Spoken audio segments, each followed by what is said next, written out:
And hello, and welcome to the Maelstrom Faunus Holiday Invitational.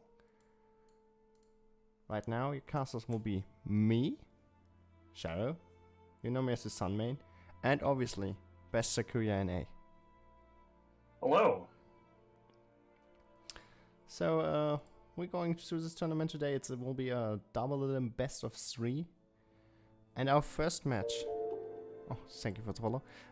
Our first match, I hope, will be exciting because our first match is already Flash, which is a tournament favorite, I would guess. Yeah, Flashy definitely has a long history in Ruby Amity Arena. A long history of winning tournaments. Definitely.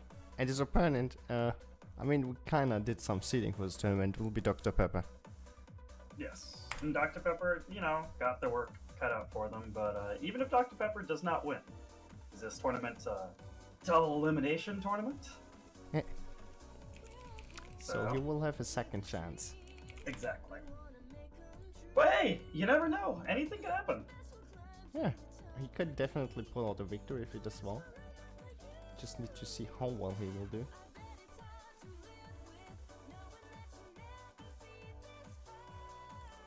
So, waiting for the game to start. And we should almost be ready to go. Here we go. Here is it.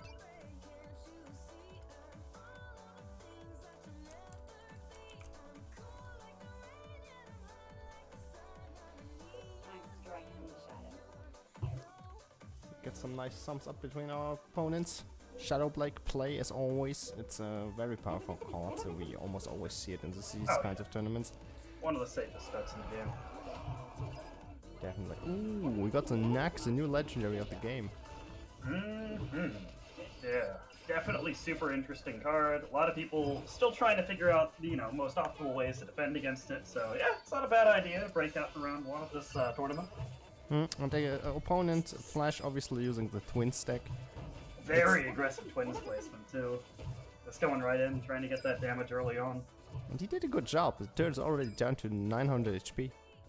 Oh yeah. The Neon, barely doing anything to really stop that damage.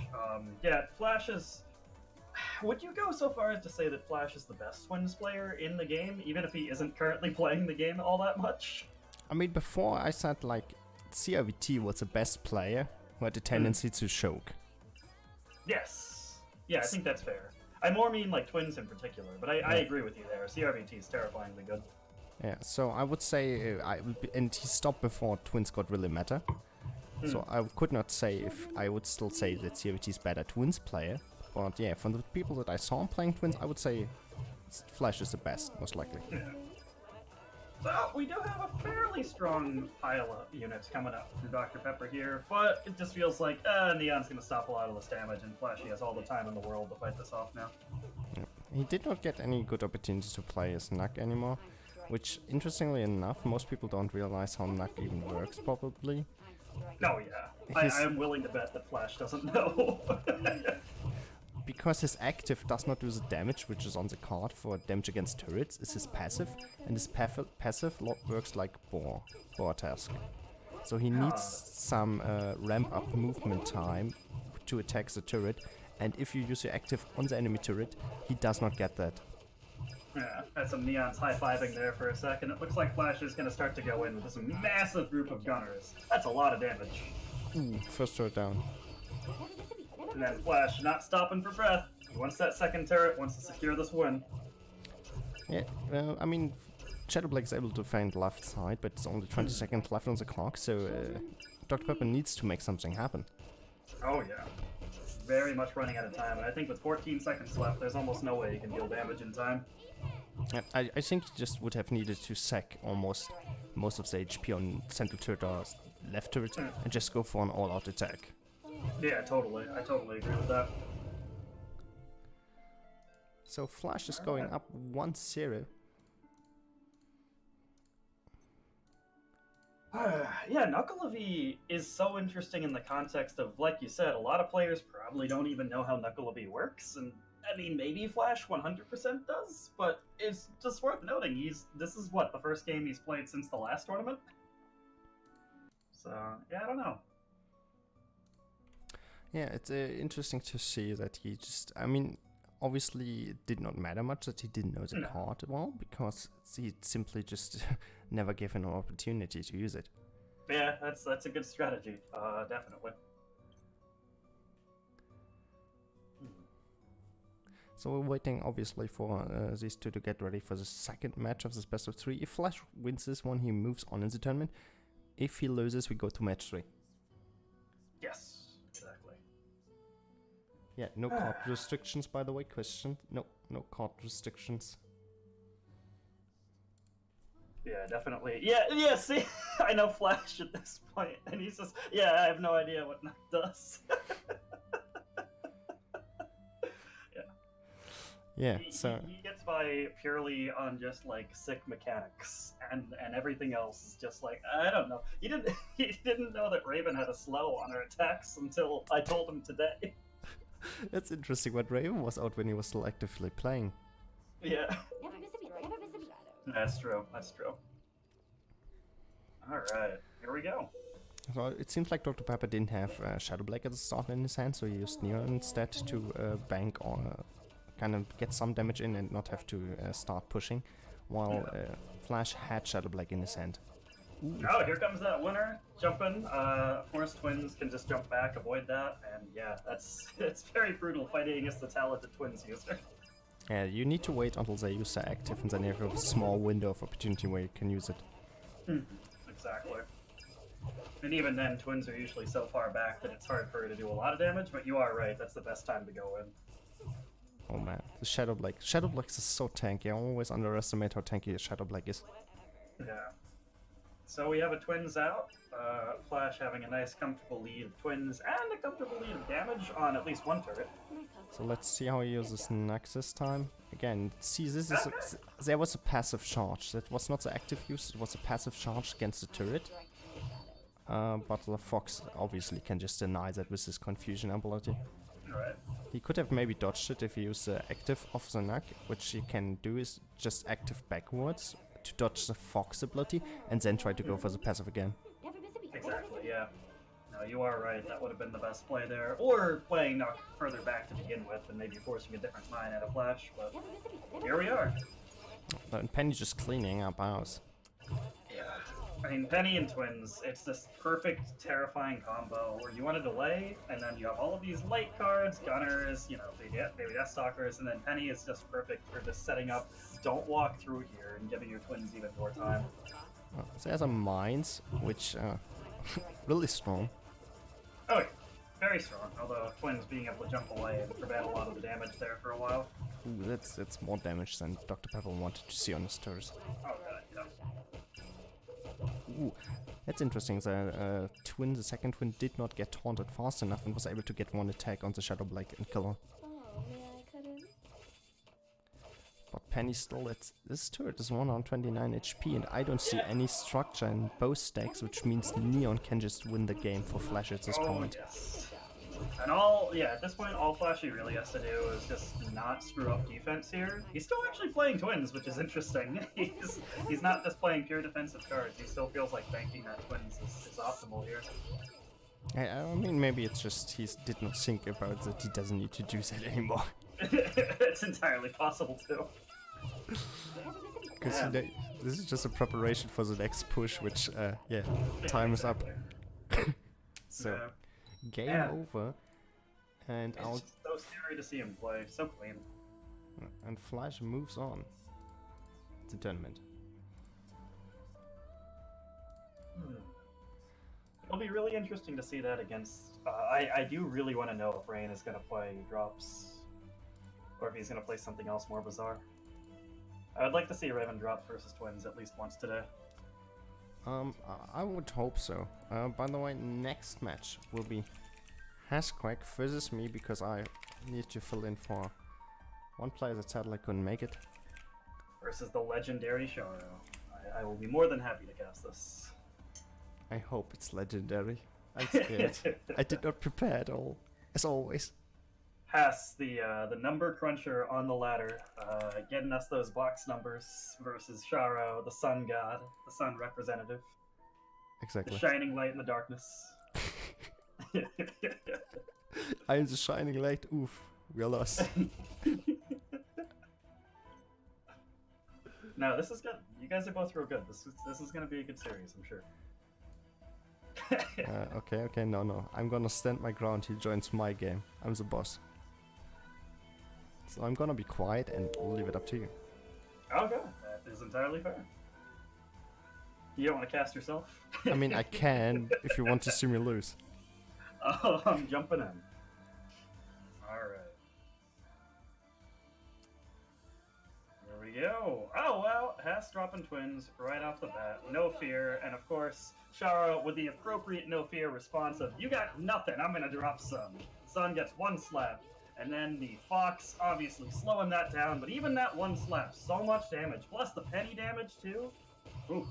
But now it's up to Sharo to defend against this twins. If Hess decides to go in with these twins right now, all this damage could be for naught, so we're gonna have to see. Sharo definitely doing fantastic though. Early game here.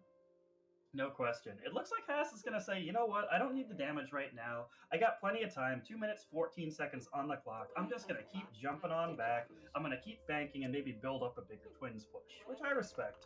We have Fox moving in from Sharo, setting up another Sun attack, and now with the White Fang Watchtower down, potentially going to stop a lot of this damage here. Perfect Sun placement, avoiding the tower, nailing a lot of damage here. Sharo really wants to get this turret down, and it looks like Hass is saying, nope, now is the time to push. Sharo himself now dropping down the combination of the White Fang Watchtower and Penny trying to defend. There is going to be some damage going down here, but it looks like Sharo's actually defended a decent amount of it. Well, Twins bringing that down to 1,000, but yeah, this is a good result for Sharo. It's very hard to defend against all of the damage to Twins. We're always going to get some damage, pretty much always, but that was pretty solid placement of Watchtower, Penny, and then the squad to really just limit the amount of damage that Hass could do with that double Aura. And now Hass probably going to try to go more aggressive. Yeah, I see this as the line that makes sense. Hass is getting desperate. It's a minute 14 left. He doesn't have that much time. Mine's being dropped, doing more damage here. Fox holding out against that Twins, but oh wow. It looks like that turret is going down. Hass manages to get the damage through. And now we have a Sharo with 58 seconds left on the clock to make something happen. Looks like he's going to let this stuff crash, build up aura. The tower damage doesn't make that, doesn't mean all that much. Sun getting in, and wow! Sun not quite clearing in time. He's going to force out Penny. Yeah, it does look like Sharo is forced into an unfortunate situation here. Penny's down, going to do damage to that turret. Trade for that turret. The game is going to keep going. But now, Sharo is behind, dropping White Fang Watchtower just to make sure that Penny gets cleared there too, because she was still doing damage with auto attacks. And now, yeah, we gotta see if Sharo can outplay this situation. Hess, stumbling a little bit in the early game, but now really seems to be getting into this game. Really seems to be knowing how to level these turrets quickly with these twins.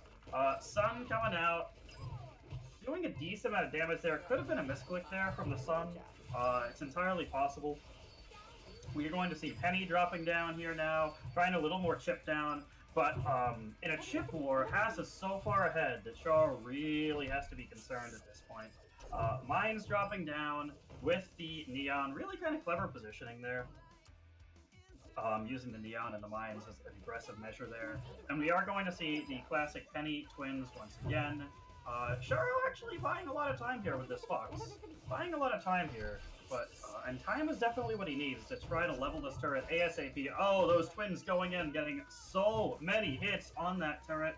And yeah, Sharo's definitely in the panic room now. He's got to make something happen with Sun ASAP. Twins jumping in, and oh, that Fox cannot save that fast enough. Fast taking game 1. Ah, dang. I don't know. The game didn't want me to play Neon at one point. Yeah, I lost my left turret. I saw that.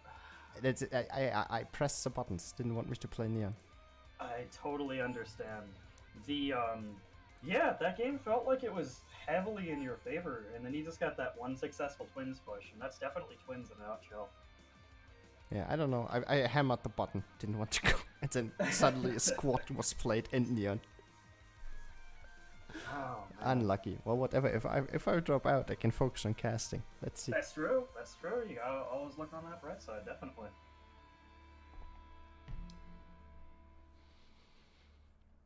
So, I mean, he could maybe change his deck, I guess. No, he's not, I guess. He's done. Game starting.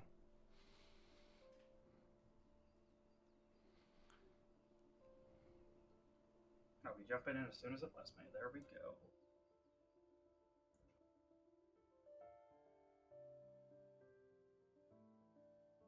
What's our next mission?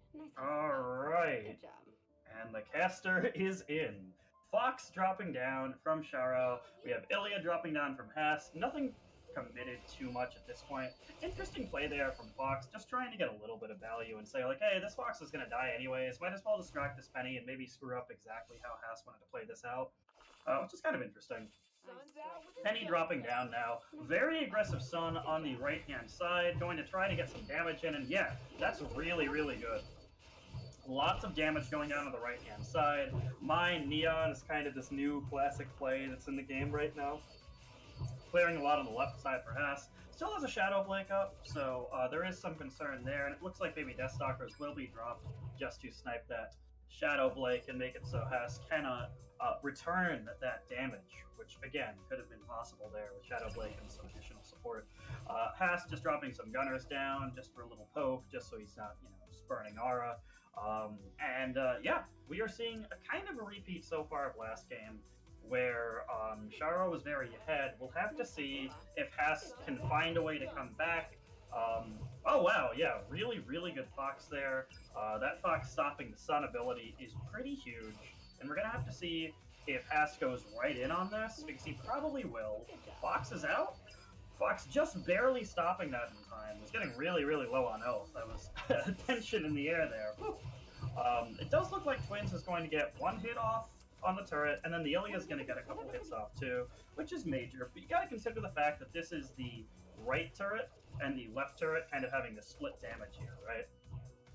So it's not quite Hess delivering all of that damage onto the turret that he really wanted. And then, wow, yeah, that Shadow Blade getting sniped is pretty big. It's going to force out White Fang Watchtower, which I'm sure that Hess didn't really want to use there, which is interesting. We are going to see a very aggressive Twins drop, and then, yep, it was a fake out. So, dropping Twins at the bridge, then dropping her back just to see what the opponent's going to do. Double Penny AoE there. It's going to make things a little bit chaotic around this turret. White Fang Watchtower dropping, and yeah, this Twins slowly evening up this game. Sharo is committed, though. He's really trying to push on this one turret. If he can take out this turret in the next, however long before his turret falls, he will win this game. He's got about 20 seconds left in the game here. Fox going down. Haskrak winning the Fox War there. Not insignificant there. This Twin gets a lot of free damage there on those, on that squad. Mines going in. Twins jumping out of that Mine AoE just in time. More Fox Wars going down. And we are seeing, yeah, very good Fox there on that Twins to slow that down. Hess is getting desperate. He's going in, and yeah, we are going to see a lot of damage from this Twin. Wow, that's a lot of damage. That Neon just barely being able to prevent another hit, which is so critical when we're down to this level where both turrets are so low. That Neon was extremely critical here. Every single one of those Sun hits matters, too, in this chip war. Looks like that turret going down, I think it's the next Neon going out is really going to determine a lot of this, and that is almost the game. The next Neon going out, like I said, I think is really where we're going to see this happen, but both players being really careful because they're both worried about running into White Fang Watchtower. Looks like both players just being patient and using Penny. Sharo misclicking with the Penny, and then Neon going in. Woo! The misclick, man, but I it's a tower. He could not have the tower in his hand, so I'm fine. Woo! 1-1. It was impossible for him to have tower in hand. I was literally like, as a caster, I was like, well, it's gonna be determined by the next Neon. Both players drop Penny. Penny's just like, ah, God. Yeah, that was crazy though. Oh, next game already going on. Oh, yes. Are we jumping right in? Oh.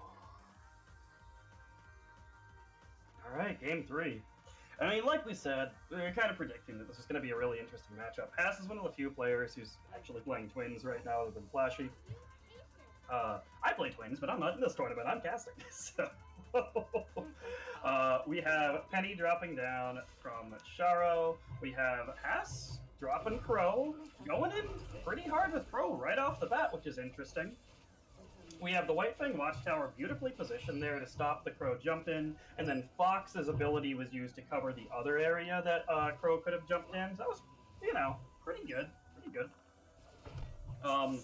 The main thing with Crow is you don't want to let him hit twice. 5 Aura and Crow swinging twice and hitting your turret is just enough where it matters at this level of play.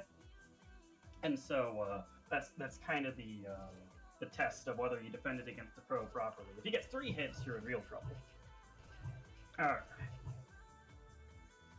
So, Baby Deathstalker's dropping, fighting off that Shadow Blake. We are seeing, once again, Penny drop down, and we are seeing the Crow going on the right-hand side from Hess.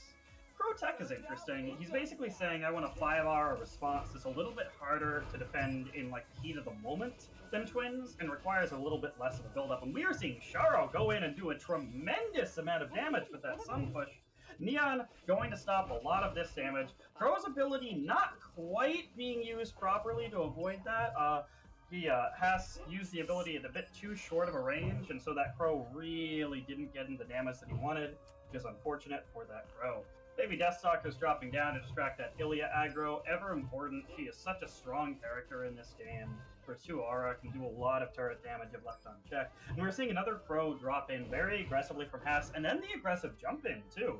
It doesn't look like Sharo has too much to defend this right now, and it's going to be up to the White Fang Watchtower to try to limit some of this damage. We are going to see Sharo try to bank Aura a little bit more here and just say, okay, I took some damage here, but at the end of the day, I have him down to 1,200. I'm just going to drop this Penny here. Good job. Playing a pretty risky game there, just trying to wait with that Penny. But obviously, if you would have ever tried to use his ability on Penny, Penny would have been using less auto attack. So correctly played from Sharo, but very risky. Fox dropping down, stopping the Crow from attacking. We have the mines going in. 1 mine goes off, and that is enough to stop that push.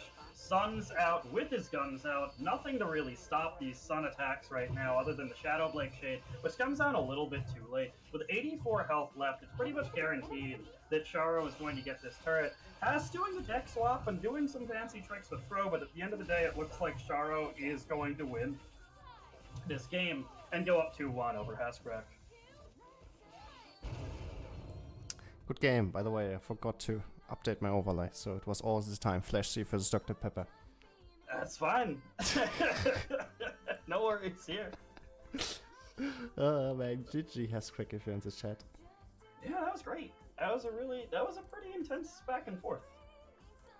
In general, the whole set. Alright. I'm gonna real quickly restart my Nox player because I had minor FPS drops. Yeah. And then we can go into the next match. The next match will be Shadow versus Dark Souls. Yes. So we'll just make sure that they know to not jump right in. Hey, I didn't add them yet in chat, so I hope they don't start if I don't do that. Yeah. Alright. Mike spikes from the A10 field and multiple units. Oh yeah, I also had some, I don't know, is it A10 field? Because I don't think I have it normally. Yeah, I'm not sure. I know the mines were doing a lot of damage in the mid fights, and the mines, the way that they explode and the way it works in Ruby, it's sometimes it's something I've been noticing. What's going on? Oh, it's specific spots in the field. Interesting. Okay. Ass might have tested something that I haven't found yet then on the field. Yeah, I mean, it was kind of weird. Like, I know this was intended, but my mines, when I played them, 3 mines, and they all go for the Shadow Blade clone, which is way further away than the nearest Right, yeah. White Wang guy. And then the mines down like, come on, mine, last mine, be the hero, be the last mine that can survive everything. And the mine did it. I'm trying to think who was the first person to really, as soon as mines come out, started playing Mines Neon well. I immediately played it after the buff. It was you? Yeah, after the buff, yeah. I know Cobra, I want to say, plays it too. You two, I think, are the resident Neon Mine representatives. I mean, I play mines even without Neon. Well, sure, but that combo is so potent. Yeah. It's essentially giving mines a health buffer to give them a bit more time to get there. So here we go. Yeah. Shadow versus Dark Souls. Indeed. Update. Neon brings the flower and mines bring the power. Oh. Do you think we're gonna see a double Bringle? I would hope so. I would hope so. Is this There's the a only matchup? matchup It's where okay, I'm I jumping think in it's now. possible? It's entirely possible. You are right. They could both. Both of these players are very good Bringle players. So I don't yeah, know, chat. yeah man, don't worry about Hasquick by the way. There's still a loser's bracket. Yes, I was gonna say losers bracket. Anyone can win this 20 from losers bracket. So Shadow going for the Tyrion to counter all the Shadow Blakes. Yeah, definitely makes sense. Tyrion can use his ability against Shadow Blake, and then go in and threaten to clear an entire wave of White Fang stuff. But they're the first Straight Bringle, over. and the Bringle There it does is. dodge the Fox, Oh my god! which means there's wise forced to freeze the Bringle, but it's so much value for the Bringle. Yeah, and now Dark Souls gets to push in. He's got the Cinder with the Thugs for support. She's gonna beat the Shadow Blake if she doesn't jump back. Yeah, okay, alright. Well, I mean, it was still a good enough defense, but Dark Souls is in the lead aura-wise. Yes, Ooh, the 100%. Shadow Blake surviving could be huge there. But he plays nothing else to protect the Shadow Blake, so it doesn't matter at all in the end. And now they're kind of even again. And it's hard to, like, you don't really want to overcommit. I mean, I know you know this, but for, like, chat and stuff, you don't really want to overcommit to a low-health Shadow Blake in a game where both players have Cinder, because she's just going to get cleared anyways, you know? The only way would be a dodge. It's like, ooh, this is Spider Oh Droid. my god. And Spider Droid hitting everything! Spider Droid cannot be interrupted by anything unless it dies. So the Fox absolutely wasted there. I don't know if Dark Souls knew this interaction because else I don't think he would have used Fox active. Cinder duels, but with the BDS, Dark Souls will of course win that. And then Shadow Blake gonna stop this. Oh, the Cinder is outside of turret range. That's actually yeah. That's so hard because Cinder's attack range is so huge that you need to play just at the right moment. Exactly. It's like a frame perfect kind of thing. Tyrion dropping down, logical. Oh wow, not hitting the Shadow Blake. He's gonna hit the Shadow Blake running in here. Yeah. So now Shadow Blake does survive. Nice dodge, nice active usage. Another Yes, Spider Droid. I disagree with his Fox usage and this I Neon think usage. he's trying to catch the Spider Droid before it uses the ability, but it's Shadow. I mean, he's used Spider Droid like 5 million times at this point, so I don't think he's gonna catch that. Oh, the Shadow Blake is still alive, man. Wow. That Shadow Blake was a real hero surviving nearly everything. This time, will he wait with a Fox? He does, and he will hit it. Yeah, he can kind of afford to, too, since he's that ahead, you know what I mean? Like, it's like, if he had less turret damage, maybe he'd go for the more risky snipe it with the Fox ability, but yeah, I think that was a fine play, considering that he's reasonably ahead right now. This time, no Fox against the Spider Droid. He learned his lesson, he cannot interrupt it, because he will just use it immediately. Yeah. Interesting I don't and... mind... Oh, sorry, you go. Yeah, my point was just like, interestingly enough, you can kill Neon in friendly matches with the right units. Yeah, it is possible with the right units, yeah. This And Neon there she just goes. died, yeah. Oh man, I really like how aggressive Shadow's being. This is what he does on ladder too. He smells that blood in the water and he knows he can just go aggro. Yeah, he just never let up and he was even starting to get a nice Shadow Blake stack there. So that is Shadow going up 1-0 so far. I see Woos in chat. Death is the strongest form of CC. I suppose that is true. That if you kill Shadow Blade, or if you kill Spider Droid before its beam is finished, then of course the beam stops. Yeah, but how do you kill Spider Droid? It's used almost always on your side of the field. So Yeah. the enemy needs to somehow get to it. The only thing I could think of would be Winter or Torchwick dealing enough damage. Yeah, Winter. Yeah, Winter does a lot of damage real quick, and Torchwick. Yeah, but in general, you are correct that It's very difficult to do that. Or just a lot of White Fang stuff with the right angle, but again, usually that's not going to happen. Interestingly enough, just from the other side of the bracket, with matches we are not casting, one was already done. Rosenrod versus Blank. Rosenrod won his matchup. Rosenrod is the one guy who defeated Shadow twice in one of the Maelstrom tournaments. Yeah, Rosenrod's an up-and-coming, this player. Very, very talented. And now they're against Flashy? Ooh. Yeah, he only lost against me, which was twice because it was also double elim. But yeah, this could definitely be interesting. Flash versus Rosenrod. I mean, I would still say Flash should win this matchup. But then again, you'd say Shadow versus Rosenrod. You should say Shadow should win that matchup, and here we are. Exactly. and just the tournament before that one, which I won, Shadow did beat me. So yeah, maybe it's just like kryptonite for Shadow. We will see in this tournament. Yeah, I mean, it's a tournament. Definitely anything could happen. Dark Souls probably thinking about the deck choices right now, how it can counter the Spider Droid. Yeah, definitely a Shadow specialty is using cards like Spider Droid. Spider Droid not really too... There's only really one other player that was super well known for using Spider Droid, Servo. And the game is up. Yep, Servo sadly stopped playing, so... Yes, but he's the only other person that really could make Spider Droid work against the best. Yep. Shadow Blakes, obviously. Yep, standard opening of Shadow Blake duels, baby Deathstalkers, no commitment. Neither player really wants to reveal what's going on, and Caster's Curse, of course. We have a Nora, a Crow, and a Spider Droid all dropping at the exact same time. But... Oh man, this was a big mistake from Dark Souls, in my opinion. He needed to use the Nora active, because the Spider Droid does so much damage against single target units. His problem is his slow attack speed, not his damage per attack. Yeah. So he just destroyed Nora. I really do appreciate what Dark Souls is going for there. I really do. I'm a giant Nora Crow fan, maybe the biggest Nora Crow fan. But you nailed it. Not using that active, not getting the Nora out of the way of the beam, or getting the Spider Droid the heck out of the way. Yeah. I would have maybe went for the other lane in Dark Souls place. Yeah, exactly. And just use cheap, small units to tank the Spider Droid. Ooh. Dark Souls is picking an interesting deck here. So he has AKs, Nora, and Crow. He's got a lot of high-value units that can turn a turret around. He just has to figure out how to get them to his opponent's turret before the inevitable Spider Droid beams, wash over his turrets. But one thing that's big of which I disagree with is his aura average.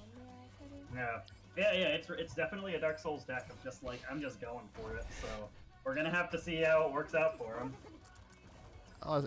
Cinder not in beam range, so she can kill the Spider Droid while he uses it active, which is nice. But again, big damage on the turret. It's already at 1400 HP. Yeah. That's a 1000 HP difference between turrets. That's really big. 55 seconds. If he can somehow even up a turret, we'll have to see. Tyrion again, just defending with Shadow Black against the AK, so that's very good. Tyrion just makes him so safe. But we got Crow coming in. If Crow can avoid that, well, he had to use the ability too early, and he didn't end up avoiding the Fox. But I was thinking if that Crow could somehow get through, avoid that Fox ability. I mean, you can. This is Nora knocking the beam out of the way. That beam but the beam didn't do damage after he got knocked away. Amazing. I think the beam is supposed to do damage. Yeah, well, I think it was one of those things where maybe he hit at the exact moment where the beam was calculating, and the beam didn't hit the turret properly.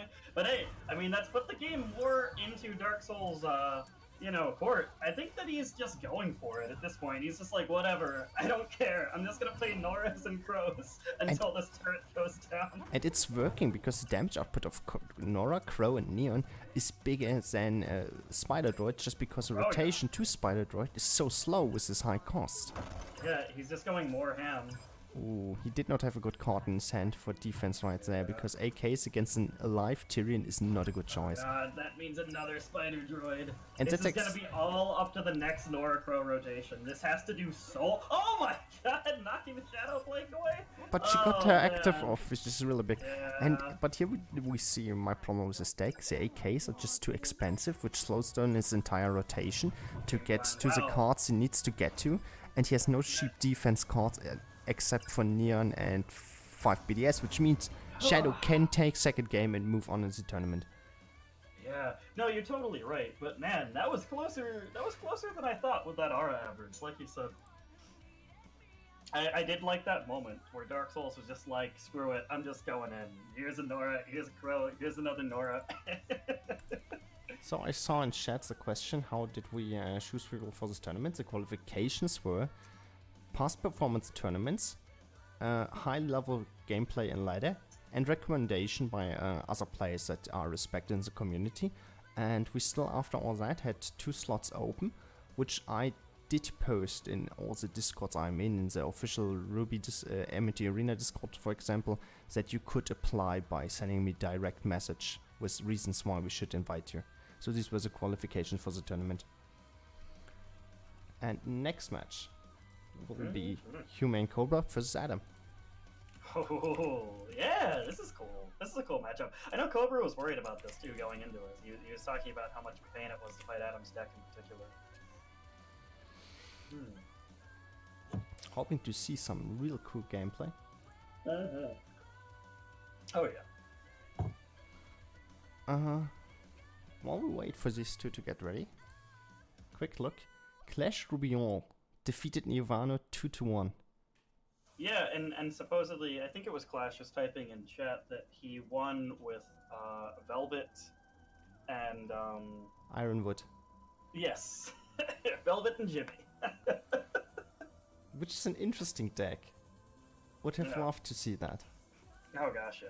We will have to check the highlights on the Nirvana stream at some point, definitely, after the tournament today. Because I am kind of dying to see that myself, and flip it, and share it everywhere, just to be like, how did this happen? Velvet. What an interesting card, Velvet. It could be that Humane Cobra right now is casting on the other stream. Oh, you're right. That is entirely possible. So maybe we will. Yeah, we'll just, we'll wait for him to be ready. Maybe we're gonna wait this match out from Difted vs Shadowblake, at least this round, and then hopefully he can make it. I don't see Adam didn't write anything as well yet, but he is in the academy and on Discord, so hopefully he will answer soon. Hopefully indeed.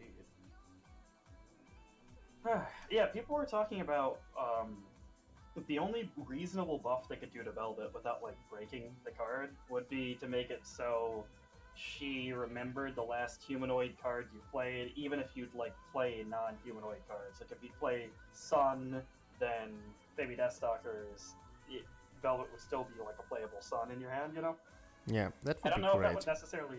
It would be good. I don't know. I worry that Velvet's like, she's like just like this close to being broken, but I don't know. Maybe I'm overly worried about balance. But it would be a cool like quality of life change for it, definitely.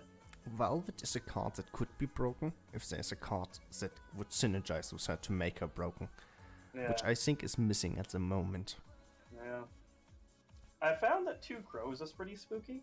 In general, just having like that extra crow in your hand, especially in double aura, is really irritating to deal with. But a lot of that lends itself to the fact that Crow himself is so good, and displaying another Crow, even for 6, is sometimes what it takes to win, So you're right, I think she needs something to copy that would synergize with itself. Which, hey, I mean, maybe it's Ironwood. Maybe we just don't know. Clash does something we don't. Yeah. So it seems like I did still have no message from Adam, and he's nowhere to be seen online. That would be unfortunate. I mean, he joined, he knew the time, he should be here. Oh yeah, 100%. 100%. I mean, I'm not saying that. Yeah, obviously, but. I mean, we can He's not make. active in any other Discords or anything? He's offline in Oh, Discord. Offline completely. Yep, I see Yeah, that. I don't see him anymore online. Interesting. Yeah. And so far as I saw, he wasn't active earlier either, so it's not like he just left recently. Yeah, so I would just say we say Cobra won this match, and if he comes back when it's his turn and loses bracket, he still has a life and he shan't left.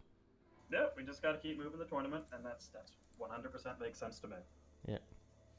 So Cobra gets a free win. Congratulations, Cobra. You're the best. So next up we will have, because we are moving on this stream right now, winners bracket. We're going to round 2, and this will be Flash versus Rosenroad.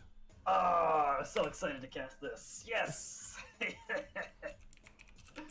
Yeah, we're gonna see the man that could kill what could not be killed, Shadow. Yeah, exactly. I was so scared that I'm gonna lose again, but no, he saved me. So can he do it again?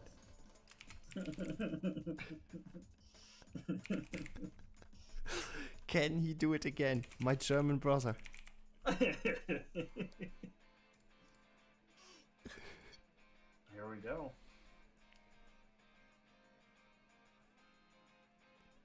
So, game seems to be about to start. Oh yeah, we should be jumping right in.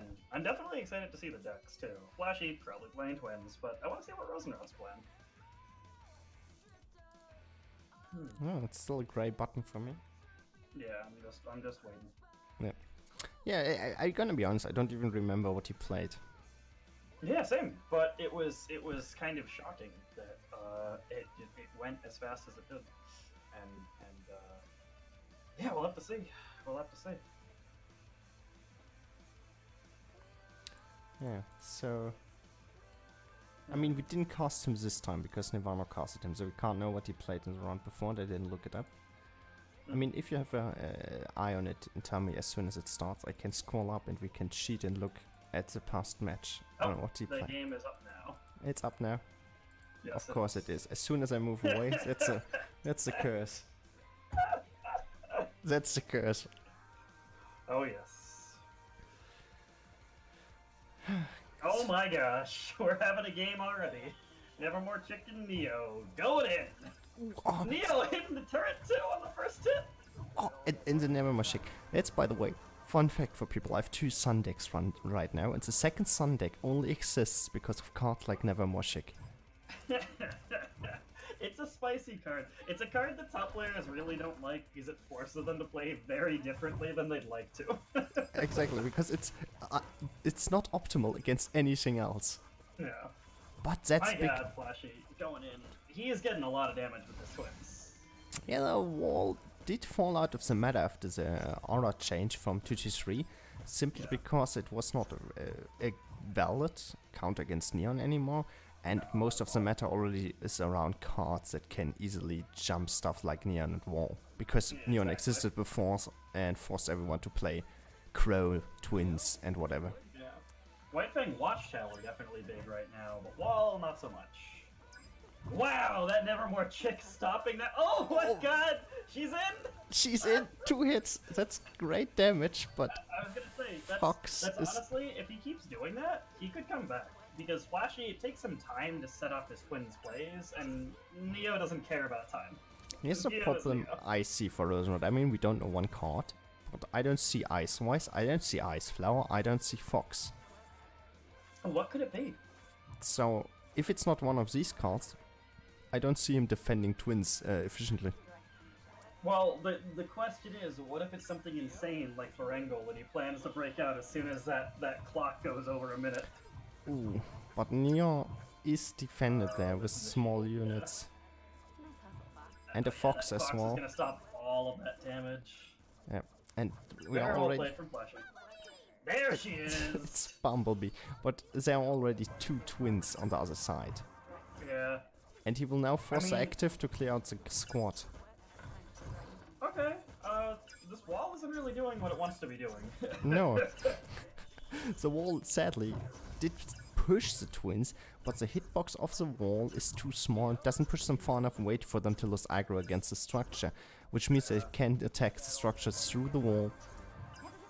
And it looks like we get our central tower victory here. Oh yes. Yeah, definitely scary.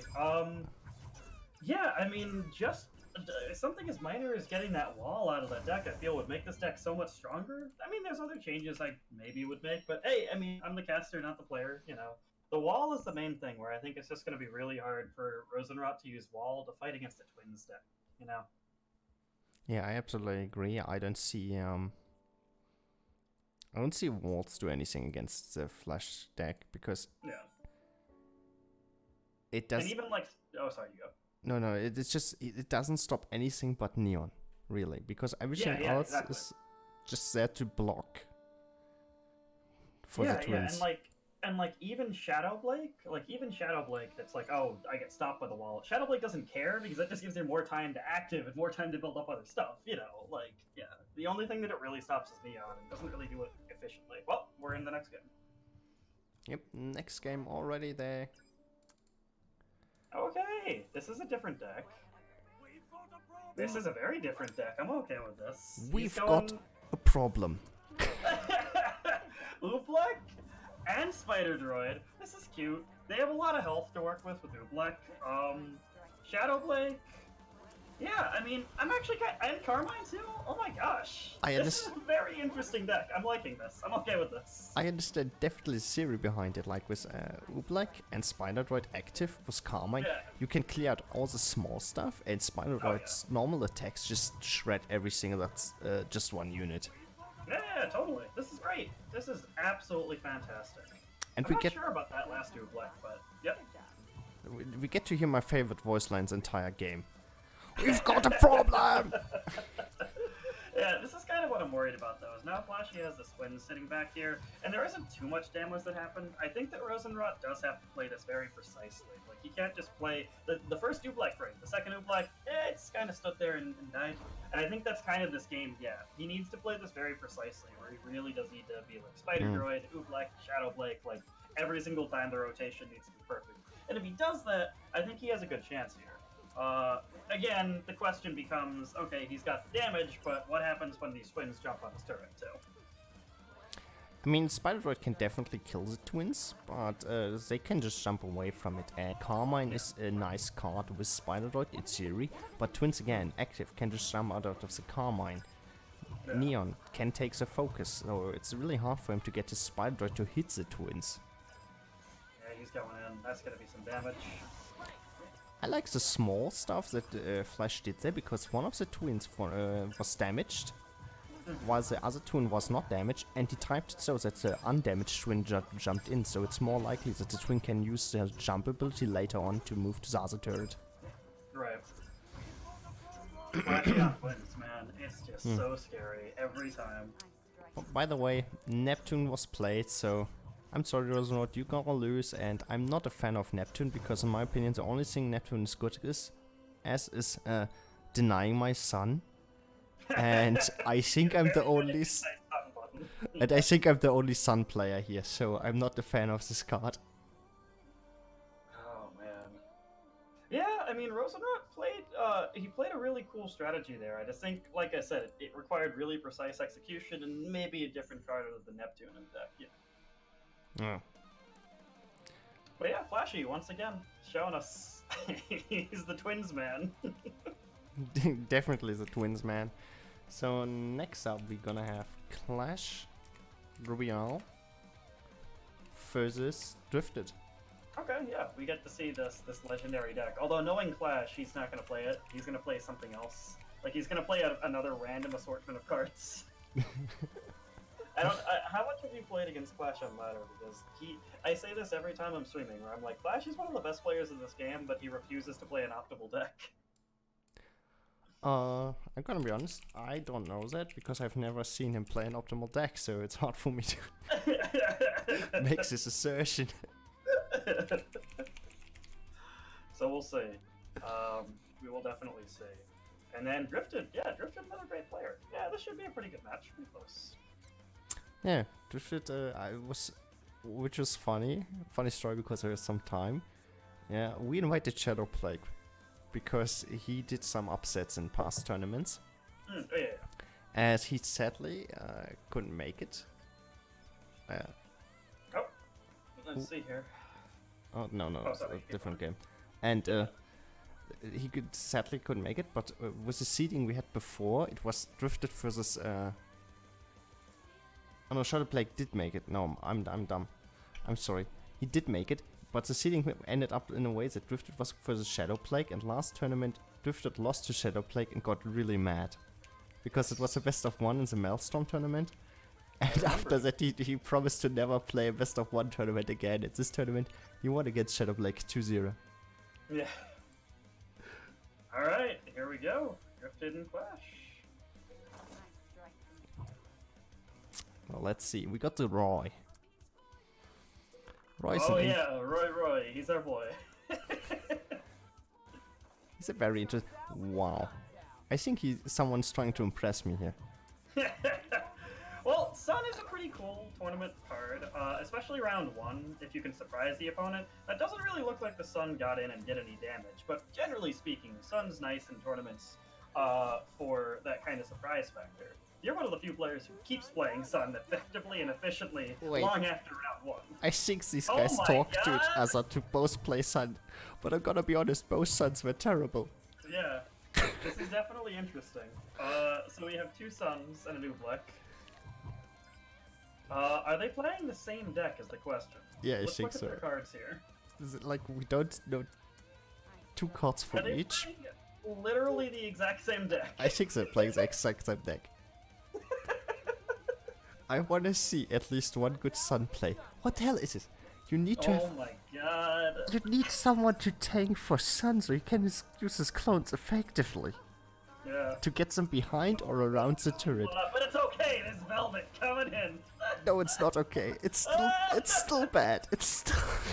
Hey look, Velvet got 1 hit in. The clones didn't do anything, Sun didn't do anything, the Sun clones, but Velvet. Oh man. Drift kinda slow in the reaction here, which means Sun gets some more hits in, but this could have been easily defended. I played Sun Velvet before, I think everybody knows that.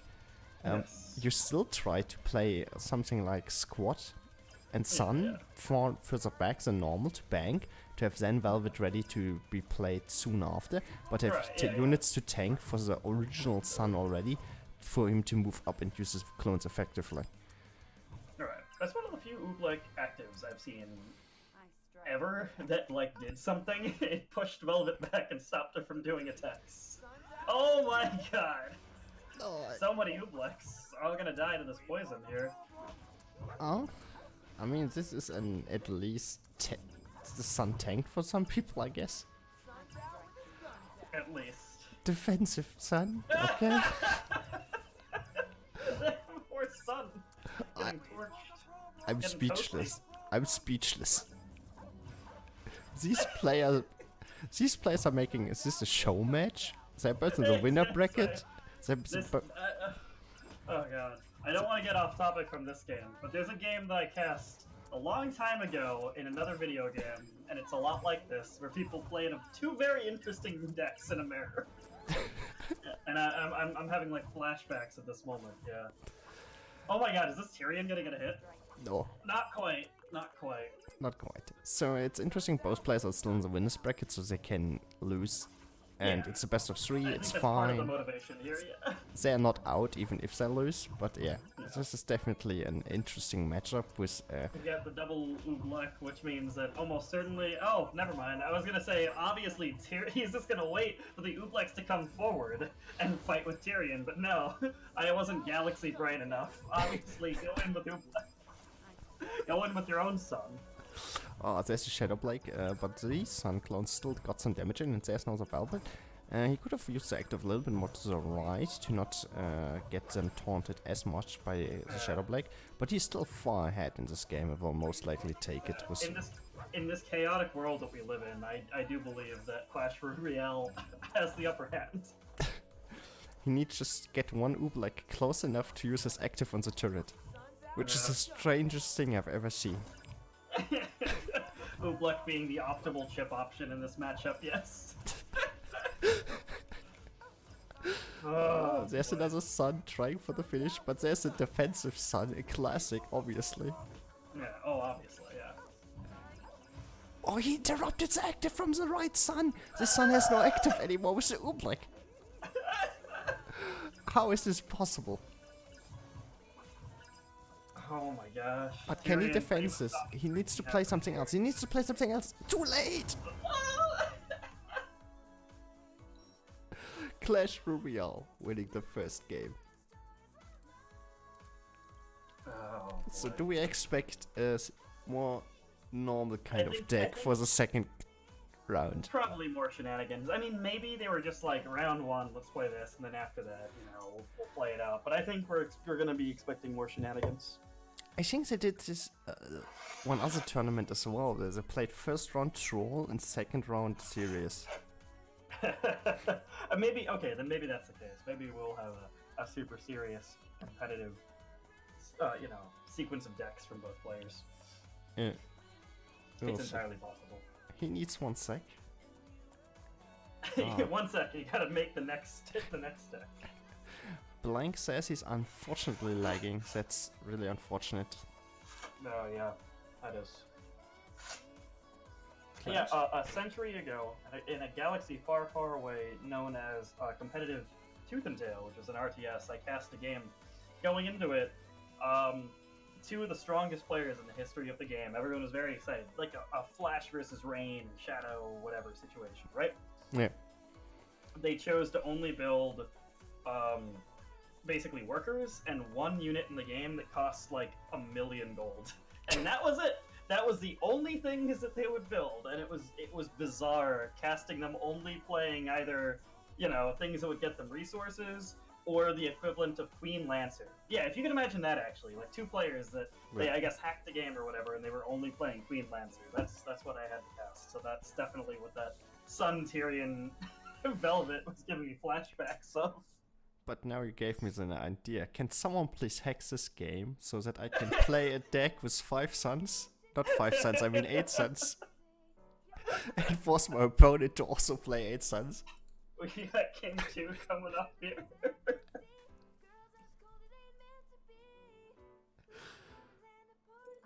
Okay. Oh, Yep. Yeah. Yeah, more shenanigans. That's fine. That's fine. Maria's a great card. Maria's awesome. yeah, Maria is awesome. We also have the Velvet again, but there's a classic Adam. A classic in, I don't know, does Clash Royale play Adam? Oh my god. By the way, Maria still no AoE attacks, so 5 BDS easily kill her. Okay. Oh man. This could be again a mirror matchup. It's entirely possible. Do we see the Adam? Yeah, we see the Adam. So it is a mirror matchup again. Most likely. I mean, some cards are Oh, still almost certainly, hidden. yeah. But yeah, both players again deciding to have a little bit more fun. They're still in the winners bracket, so even if one of them loses here, they are not out, which is all fine. Shadow Blake, really nice usage to block the Maria active. Yeah. Maria was very concerned about that shadow. Oh my god, still so much damage though. Yes, Gunners were free hitting since the Shadow Blake clone taunted all the BDS, and they just free fired on the turret while Maria was tanking. Man, that's a lot of damage. Oh, Blake's stacking. That's a few months old strategy, but still Yes. valid. Until you run into mine.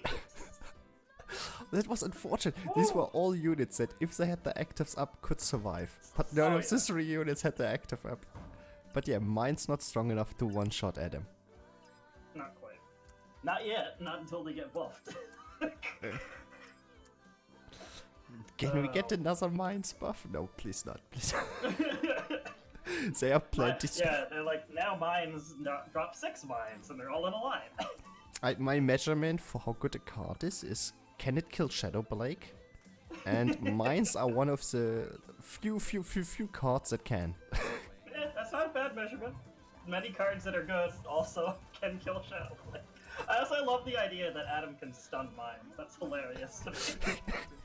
He can stun mines. That's beautiful. I don't. The I'm not AI gets hit by the hilt of a sword, and they're like, I'm done. Yeah, I man. gotta sit down for a sec.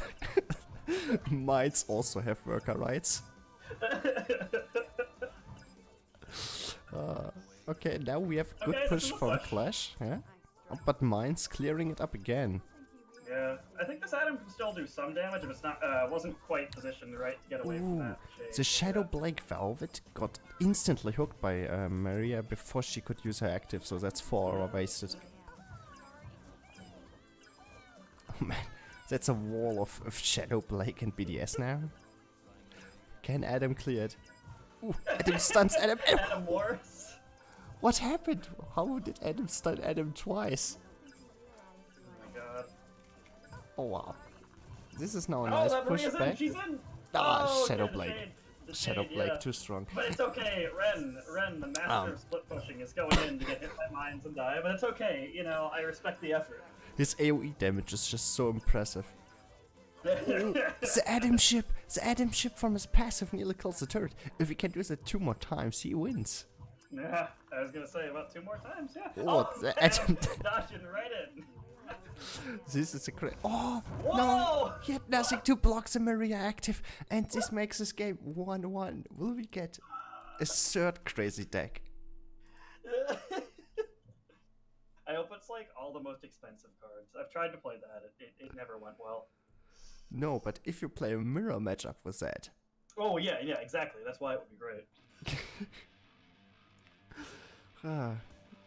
Yeah, maybe. I would love to see my Schnee family deck. Which is like every card that has Weiss in it Yeah. and Winter. Yeah, that would make sense. Yeah. Which is That could like definitely be fun. which Love is- CC. which is like 5 Weisses, 1 Winter and 2 free slots, I think. Flashy is losing it about a thing that's happening, so I think that we perhaps should address the fact that Return of Beams seems to have gone 2-0 over Rain Buckets on the Beast Ring. Yeah, I mean, Rainbow is one of the best players in this game, definitely, but it's not uncommon, in my opinion, that he can get flustered. Because he's someone who really plans out his entire game plan. And Return of Beans is someone who is specializing in catching the opponent off guard. Totally. He's done that to me too. It's entirely So- possible to do that. Yeah, if he had 2 decks that were able to catch Rain Buckets off guard off of his plan, obviously he can win 1 best of 3, but Rain Buckets has a second chance, obviously, in the losers bracket, so hopefully we'll see him later in the tournament again. Right. No, yeah, totally. I think that's a great point, though. Rain is... Oh, we got our next game here. Palm versus... Does it hit? It does. Oh my god. Defensive Palm. It's nearly Defensive bomb. it's You nearly bet. as good as Defensive Sun.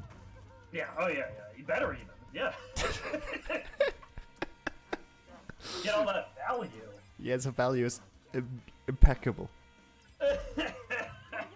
Oh, there's a counter neon to the Beowulf Alpha. Going in just to get far. No, he got 1 hit off, I think. That's fine. Yeah, that's worth it. It's like Crow. As long as he gets 1 or 2 hits off, it's fine. So here's the strategy for Drifted right now. Just defend all damage and only play Neon. You win automatically. Oh my god. Or does he have something? Whoa! Oh, he had that's no what you Neon did. in hand. Oh my god. Oh, that's really a big lot of damage. Yeah. Now he has to do stuff again.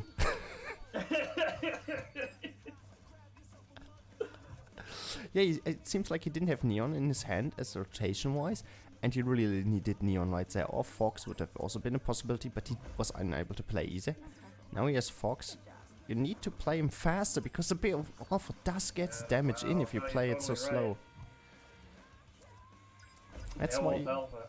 for cards like this, is why I like structures in deck. I mean, obviously next to the Neon ships, it happens if it's an even game. Charo, how do you feel about the fact that everyone was watching this tournament and is going like, man, that Beowulf Alpha's doing a lot of damage, and then that's all you're gonna run into on ladder now? I would be fine with that. A lot of free wins for me. Oh man, That's always the oh, big meme. the pumpkin! The pumpkin takes the my turret. god! Actually playing Palm for chip. What an innovative new strategy. As opposed to playing it for defense. That's what I've been doing this whole time, but little did I know. Palm is a good ship card. It's really funny. I mean, Palm is still one of the best cards in the game. Just no one plays her anymore because everyone got sick of her. Yeah. Oh, the Shadow Blade is buffed from the palm and now going really ham on the attacks at speed. The palm passive, obviously one of her biggest selling points. No, it seems like both players have realized that they have palm in their deck and starting to use her to ship the enemy turret. Oh, Bill. Ooh, that must be a misclick. You never want to play Bill of Arthur so far back on your board. Hey, next level strategies. Maybe he's like, I'm gonna get the buff on He this. just needs one. Yeah, he just needs one more thing after this to finish the turret. Anything, Cinder, Neon. Anything, yeah. Yeah, it's just that's it, and that's game. And Clash Royale goes 2-1 against Drifted. It moves on. Oh no, Drifted took it, right? Yeah, man. Flash, you can change your deck whenever. Drifted took it. My bad. Yeah, Drifted won. Drifted. But yes, you can change your deck, even if you want. And just Flash. If I didn't forbid it, just do it. Or else I didn't forbid anything in this tournament. Yeah. Yeah, this tournament it's definitely very open for you to be able to play it almost however you want. Best of 3, play any deck. Yeah, definitely. So next up we have Return of Beans versus me. Yeah, we do. Now you have to fight the Rain Killer. Oh god. Oh man. Why me? We'll see. I am very curious as to what he played, but like you said, it might have just been 2 surprise decks, so, you know. I mean, not impossible to surprise me, I guess. We will have to see. So just waiting for a Return of Beans. In the meantime, we can check, because Stream B, by the way, Nirvana Stream, is doing the losers bracket. Let's finish up winners bracket. Yeah, the last thing was Return of Beans, obviously, who won against Rain Buckets. And losers bracket is in full swing. Dr. Pepper won against Blank, so Blank sadly eliminated from this tournament. No. I mean, Nirvana and Rain Buckets do the loser bracket on their stream. Maybe Rain Buckets lost intentional, so he doesn't need to swap to my stream to play. It's entirely possible. It's conspiracy. Conspiracy theory. Ruby Esports is scripted. Definitely. Yeah, we made that joke back in Tooth and Tail too, of just like secretly all 3 seasons, the entire year of competitive Tooth and Tail was all following an elaborate script. Yeah. As if anyone would have the time to write that. People always expect the word of from tournament creators and casters and everyone.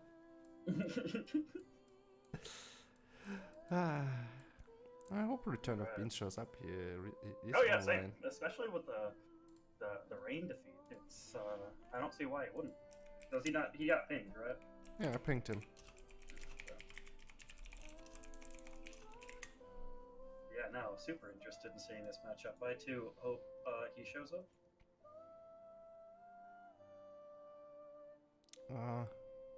He seems to be playing Rust.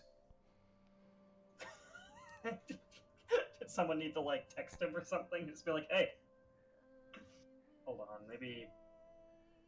No, you pinged him. Yeah, he should have seen that. Yeah. I do not agree with someone playing Rust in this tournament. Gotta call him out, everyone.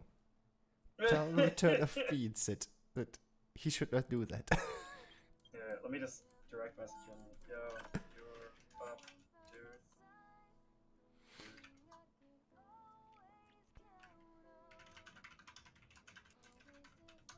Alright, I direct messaged him just to make sure he sees it, hopefully. But Hopefully. I mean, only so much we can do as TOs, you know, like if the players don't show up, we gotta keep going, so, you know, we'll see. Exactly. So, I'm gonna now set a timer for, let's say, 1 minute. And if he doesn't show up till then, then I'm sorry. Right? Yeah. I mean, we gotta do what we gotta do. Yeah. So 1 minute. In the meantime, we still have tournament favorite Flash, obviously, in the winner bracket. Yeah. And Shadow. Not a huge surprise. And Shadow, yeah. Shadow as well. Surprising is, as we said before, that Rainbug is went to the losers bracket, but I would expect him to come out of the at least some matches. His next opponent will be Hascrack. And I think he has some experience playing against Hascrack. Yeah. And Hascrack doesn't seem like a person who will pull out a surprise deck. You know who does seem like he would pull out a surprise deck, though, is Rain's next opponent after that. Yeah, if he would advance. Clash Royale definitely would. Yeah. Oh, yes. So. And Rosenrot's not out of this tournament either. I mean, Rosenrot's still in losers. If Rosenrot can figure out how to fight twins. A game is starting. Is it Return of Beans? My timer had 2 seconds left. It is Return of Beans. Oh my god. 2 seconds left. Well, jumping into cast. Let's go.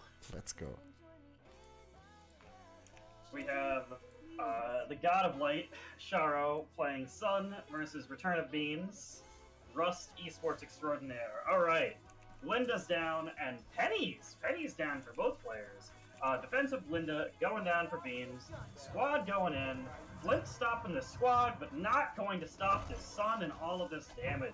So now it's going to be up to Beans to be like, okay, the Sun got in all this damage, and what is Sharo going to do against these AKs? Dropping those mines, beautifully played.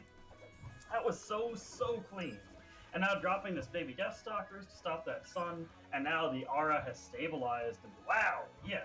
If you want to see a clean defense, come to this stream, because holy memer, that was like perfect. That's like textbook. Well, we have aura building up for both players. We're gonna have to see what Beans returns against our resident Sun expert here. Dropping the Bumblebee aggressively here, trying to make some aggressive damage happen, and saying like, hey, you know, I took some damage from the Sun, so I really got to do at least a little bit with this Bumblebee active. We're seeing the Sun drop again. Gunship, and oh my god. It does look like Beans is deck building smart here, dropping the Neptune. It's really going to make it very awkward for Sharo to use Sun for the rest of this match.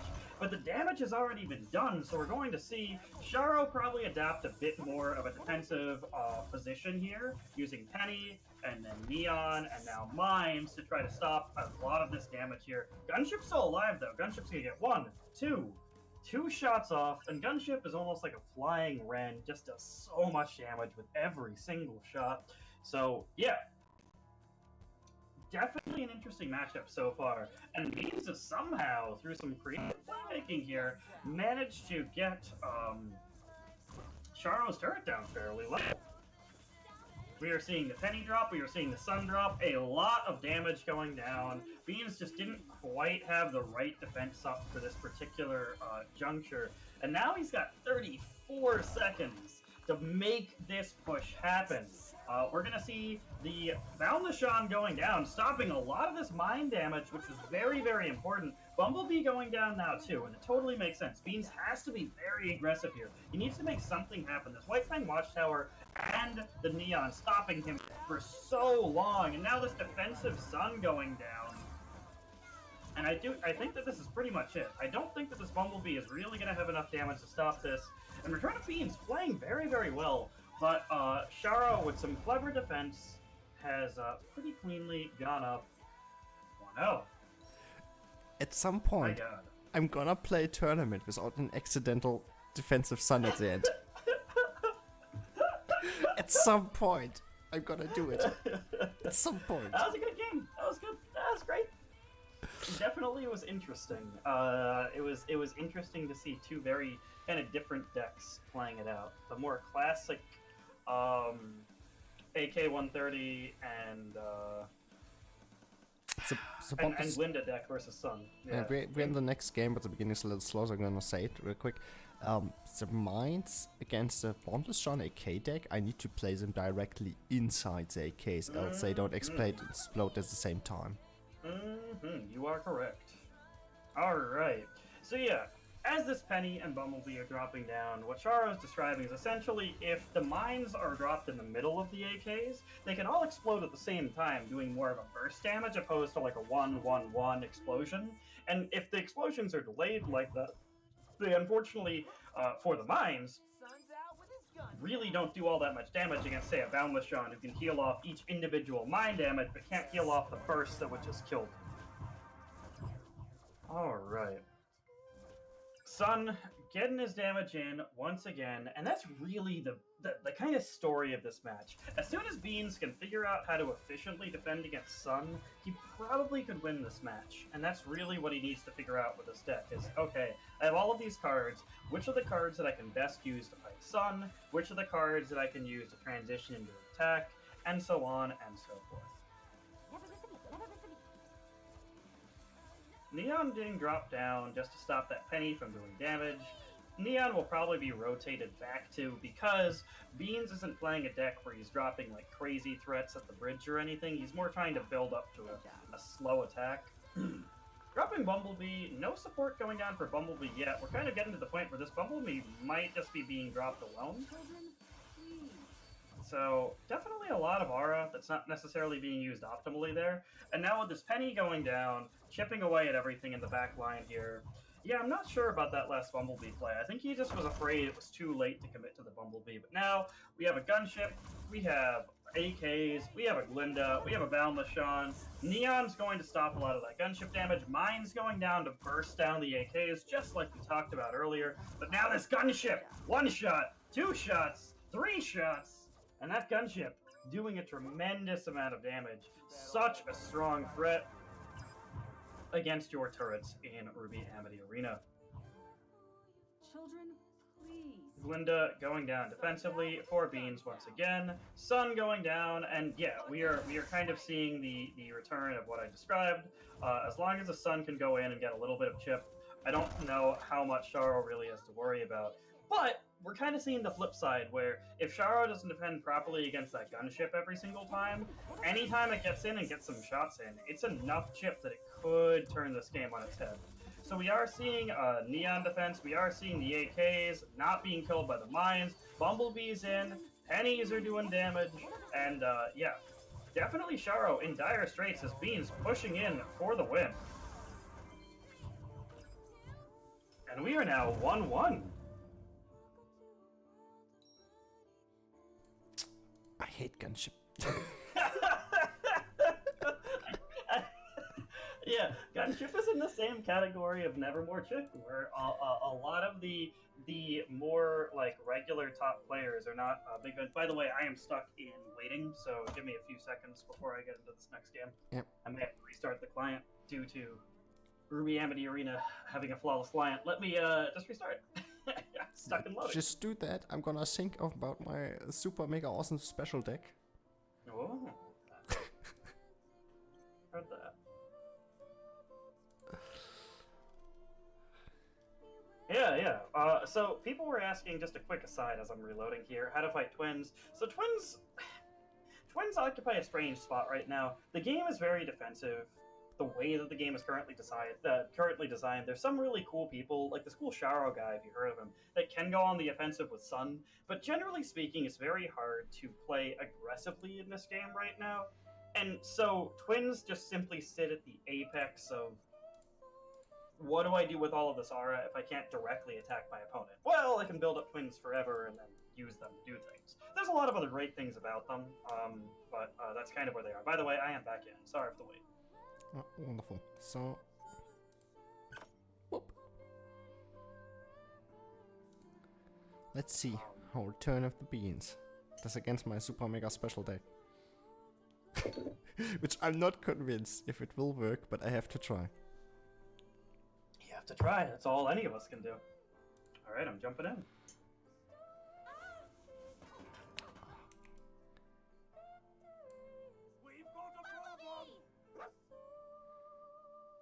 So we've got a problem. It's Oobleck. It is indeed. I'm eternally loading, so I may have to commentate off of. Oh, there we go. It just loaded. We are good. Oh, All right, Bumblebee jumping in, doing damage, and it is indeed the Oobleck.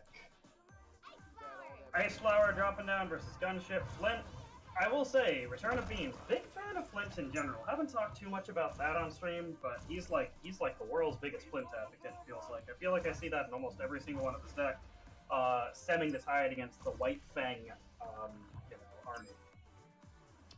Combination of Oobleck and Ice Flower stopping that Gunship, but Neptune dropping down and stopping the kind of low health remaining push. Ilya trying to sneak in, do a little bit of damage to this turret, and she actually is going to do a solid amount of damage. A lot of players, I feel like, don't really respect how much damage Ilya can do if left unattended, so Charo getting closer to tying this up, but like I said, Beans playing this well. We will see. Beans now dropping the Glinda turret as well as the Bumblebee. Bumblebee definitely needs a target distractor. Oobleck going to use his active to push her back just a little bit longer. That combined with the Ice Flower passive going to slow her down long enough. But man, this Penny is doing some critical damage to some key units here. Ice Flower getting that one shot on the turret. The game, again, is not necessarily in anyone's favor right now. Turret damage is close enough that it really could go any which way. Aura is the big one right now, and we are seeing Return of Beans drop 5 of it right now. Lots of things going on here. Mine's not being dropped right on top of the AKs, and so that AK getting in, doing a slice. Turret's now down to 1791. Children, please. Charo definitely in a tricky situation. So gonna drop Ice Flower here. Bumblebee getting dropped, and here we go. The sun is down, and wow, Ice Flower on the turret. This is going to be a lot of damage from the sun. Turret down to 2001, a Space Odyssey. Neptune being dropped. White Fang Squad being cleared. Boundless Sean being deployed surprisingly early here. Ice Flower being fired in such a way as to unfortunately not hit that turret for Charo, but it does look like Mercury of all cards is going to be able to clear up this AK push. Penny being dropped, going to do a lot of chip here. The gunship's going to go down before it can really do any damage, but Penny still gets her chip in. And Beans is kind of, he's pushing this game towards its climax. He is saying, hey, I still have this turret advantage on you, this turret health advantage, and at some point you're going to need to answer this. Oobleck not quite catching the Bumblebee, so Bumblebee doing some damage to the turret there. AK is dropped in the back line. This looks to be the push that Beans is going to try to use to put the nail in the coffin of this game. Mercury being dropped. Mine's doing a decent amount of damage there. Ice Flower getting dropped, and now Boundless Sean. Boundless Sean is so huge in this situation. We're trying to limit the amount of damage that this push will do, and yeah. Bumblebee jumping back in again. Once again, Bumblebee has been a pretty big workhorse in this game, just jumping in and doing damage where they're active. Wow, that Neptune missing the sun is actually enormous, and that might be enough to turn this game back into Charo's favor. Turret down to 629, 6505, down to 129. There's no health left on this turret. Mercury taking it down to 42, and this is the last push for Return of Beans. Oobleck not quite having the range, and oh man, that Bumblebee! She's getting in, she's doing damage! Mercury from downtown! My super special awesome mega deck won! Woo! Wow. Closest match we've had so far? Just believe in the Mercury, man. Just believe in the Mercury, it's a sun play. Dude, I got so much frustration. I hope someone flipped that. I had so much frustration from people playing Neptune against Sunset. I exactly know the range of Neptune. You can bait people out. Wow. You can bait people out. Ah, my heart. Mercury from downtown! I need to... oof. I'm sweating, man. I'm sweating. Yeah. That was so. You know what's funny? In that match, if I would have been you, I probably would have panicked, and I think a lot of players would, and they would have used Mercury's ability on the Bumblebee, not realizing, hey, I have lethal right now. I can just shoot this across the map. But like seeing that Bumblebee right on the turret, you know, I could see a lot of players doing that. That was good. That was a very close match. I used my Mercury active and got it to HP range that I knew Mercury can finish it. Yeah, So my thought process was, okay, you need to cycle to Mercury, don't have aura enough to play him right now, and his Bumblebee play will be too slow to finish off my turret. And then I was close to placing Mercury too far in front, so the active from Bumblebee would have killed him. I was like, no, place him further back. He just needs to be safe and use his active to win. Yeah, that's great. Oh my gosh! All right, who are we? I've the jitters, man. Whoa. Shadow versus Cobra seems to be our next match. Yeah. I'm shaking. Jesus. Yeah. It was great. Something. I mean, that was a great match. Yeah, Beans. I will say this now that you're here watching. That was probably, I think, the closest match we've casted so far. So, I mean, it doesn't matter who won. That was fantastic. Shout out to both of you. Yeah. Real good game. That was nuts. Really good game, Beans. Really good game. Oh my god. I needed to pull all my clutch out of my body to win that one. Yeah, seriously. That was ridiculous. Oh, I'm shaking. What the hell? Yeah, now you gotta cast. Yeah, that's the weirdest feeling. You gotta cast, but you're still in the tournament in winners. Yeah. Yeah. It's two very different parts of the brain going off. I totally understand it. All right, let's go. Shadow versus Humane Cobra.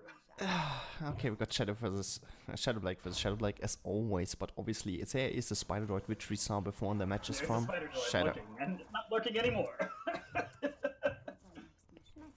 Oh, there is the horsey. There's a knuckle. There's what I. Yeah, there it is, and then he gets the second charge. Using the active for the dodge and then just going for the turret because that's what you want to do with him and doing big damage with his passive now. Oh yeah, and it forces out the Weiss. This is great. He's still got This is fantastic. It was a really great play with this card, but we cannot ignore that everything else went kind of wrong for Cobra. If you look at the turret HP. I mean, yeah, that's the thing against Shadow is you have to play. You have to play the math game almost against Shadow. Shadow's a very mathy player, where he can just look at numbers and be like, yeah, I'm just going to play my game, and if I'm doing more chip than you, I'm going to win. Or if I'm out fighting you in mid, I mean, eventually I'm going to have more Shadow Blakes in the fight. You know what I mean? He can read those numbers. And so, yeah, that is going to be Humane Cobra's difficulty, is using a relatively new unit. I will say this, Cobra is maybe the most practiced person in the game right now at Knuckle of Veeg. Yes! With the Spider Droid forward. What is happening? So now my god! Now I understand how you kill Spider Droid. You plane the knuckle and just throw him at your own turret so you can play units on top of him. Can we get some Pog champs in chat? Oh my god! That was nuts! Look, what just happened? If you guys were tier 3 subs, you could do this as well. But I'm just gonna post in my chat. Big money. Big money. My son is saying big money. My god. So yeah, as we were trying to explain Nuck's abilities there, Cobra, the expert over here, who has been hardcore grinding this card online, yeah, essentially pulling the Spider Droid into a kind of a better area to do damage to the Spider Droid, and then Shadow was so shocked, I think, by that development. He was like, oh man, I don't have anything left to fight this Nuck. Oh, I think this was a misplay by him. He used his active to charge through the units for the AoE instead for the passive damage. The Cinder and the Neon here. Wow, yeah. He's gotta be real careful. I mean, it's Shadow. You can't give him any quarter. Shadow will find a way to do damage. So He's gonna knock almost as like a tank there. Weiss somehow is still getting back there. I guess it's getting tossed back there. But yeah. Yeah. By the way, how Nuck's passive attacks work, where he throws units, is he throws the units over himself in like a 180-degree angle. They will come out after the throw. Yeah, precisely. Yeah, wow, what an absolutely crazy game. Just determined by that one play, that one Knuckle-a-Bee play. That was crazy. That was crazy. Yeah. Just that he threw the Spider Droid over himself on the turret, and then he was able to place BDS and White Fang units on it to kill it. Yeah, it's incredible. And it It's short-circuited Shadow's brain for just a few seconds, and that was enough to win the game. No, seriously, yeah. I mean, like, it's like playing, like, League and getting, like, that perfect singed or volley bear throw or something where you throw, like, a carry into, like, your entire team. Yeah, that's perfect. Alright, game 2. Yeah, so Shadow seemed to have not Shadow Blake in his starting hands, else he would have played it most likely instead of Gunners. Oh, certainly, yeah. So he will take some turret damage because he did not want to spend the order on the Shadow Blake with BDS, since she can jump back anyways, but... Very aggressive Knuckle Evade, which is interesting. He tried to kind of out-gimmick that Fox and maybe get past it. Didn't quite get past it.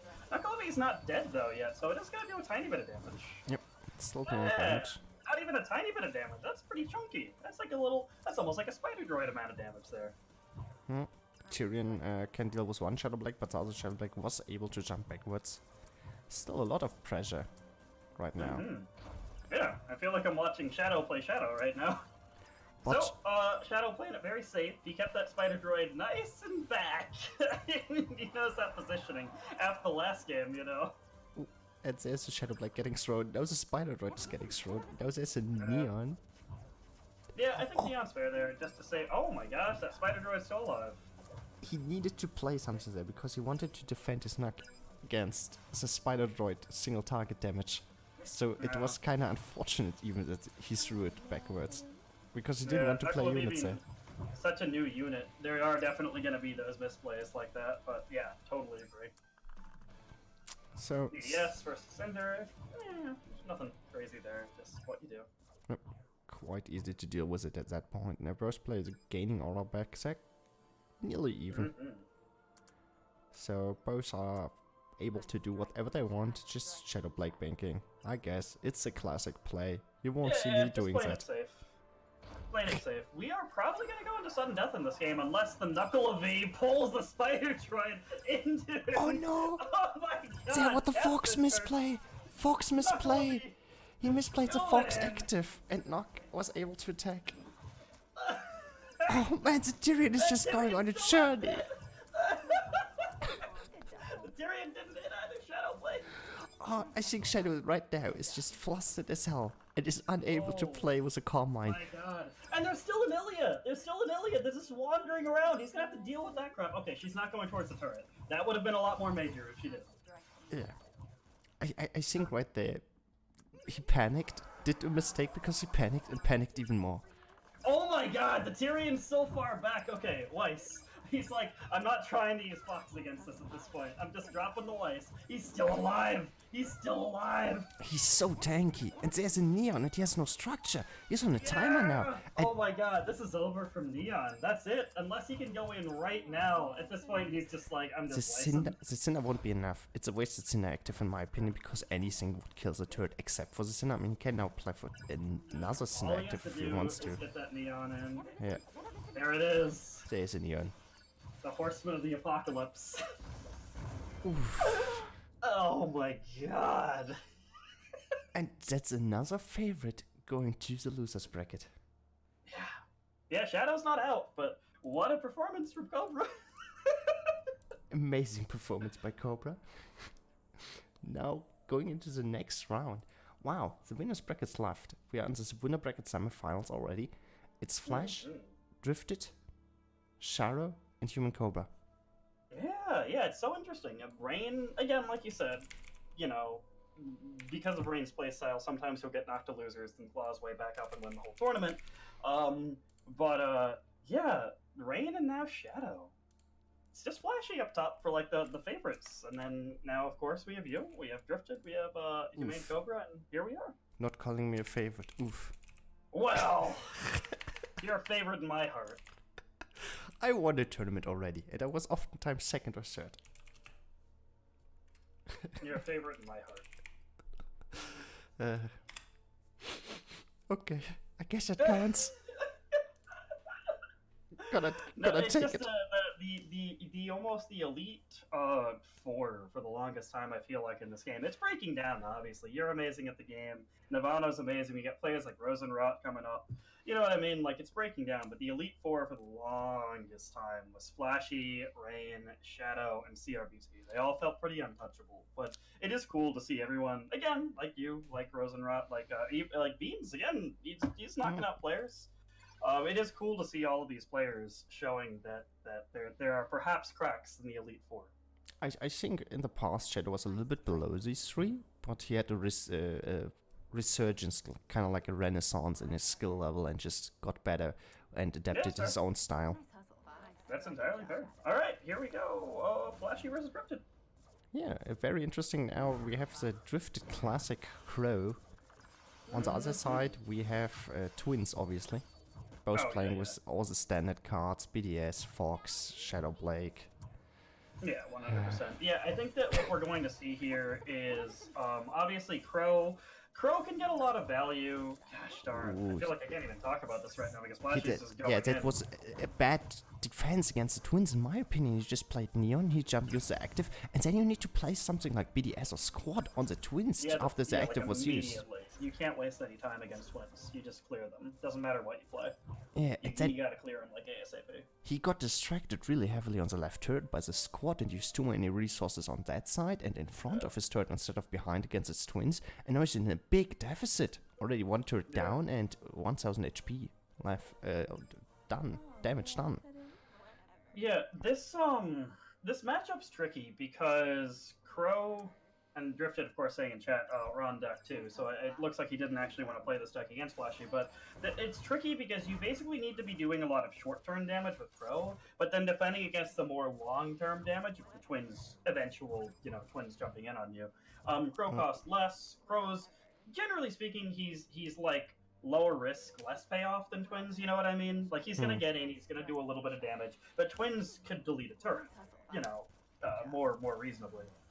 Twins also, it's possible to defend the Twins completely, that the Twin does 0 damage against the turret.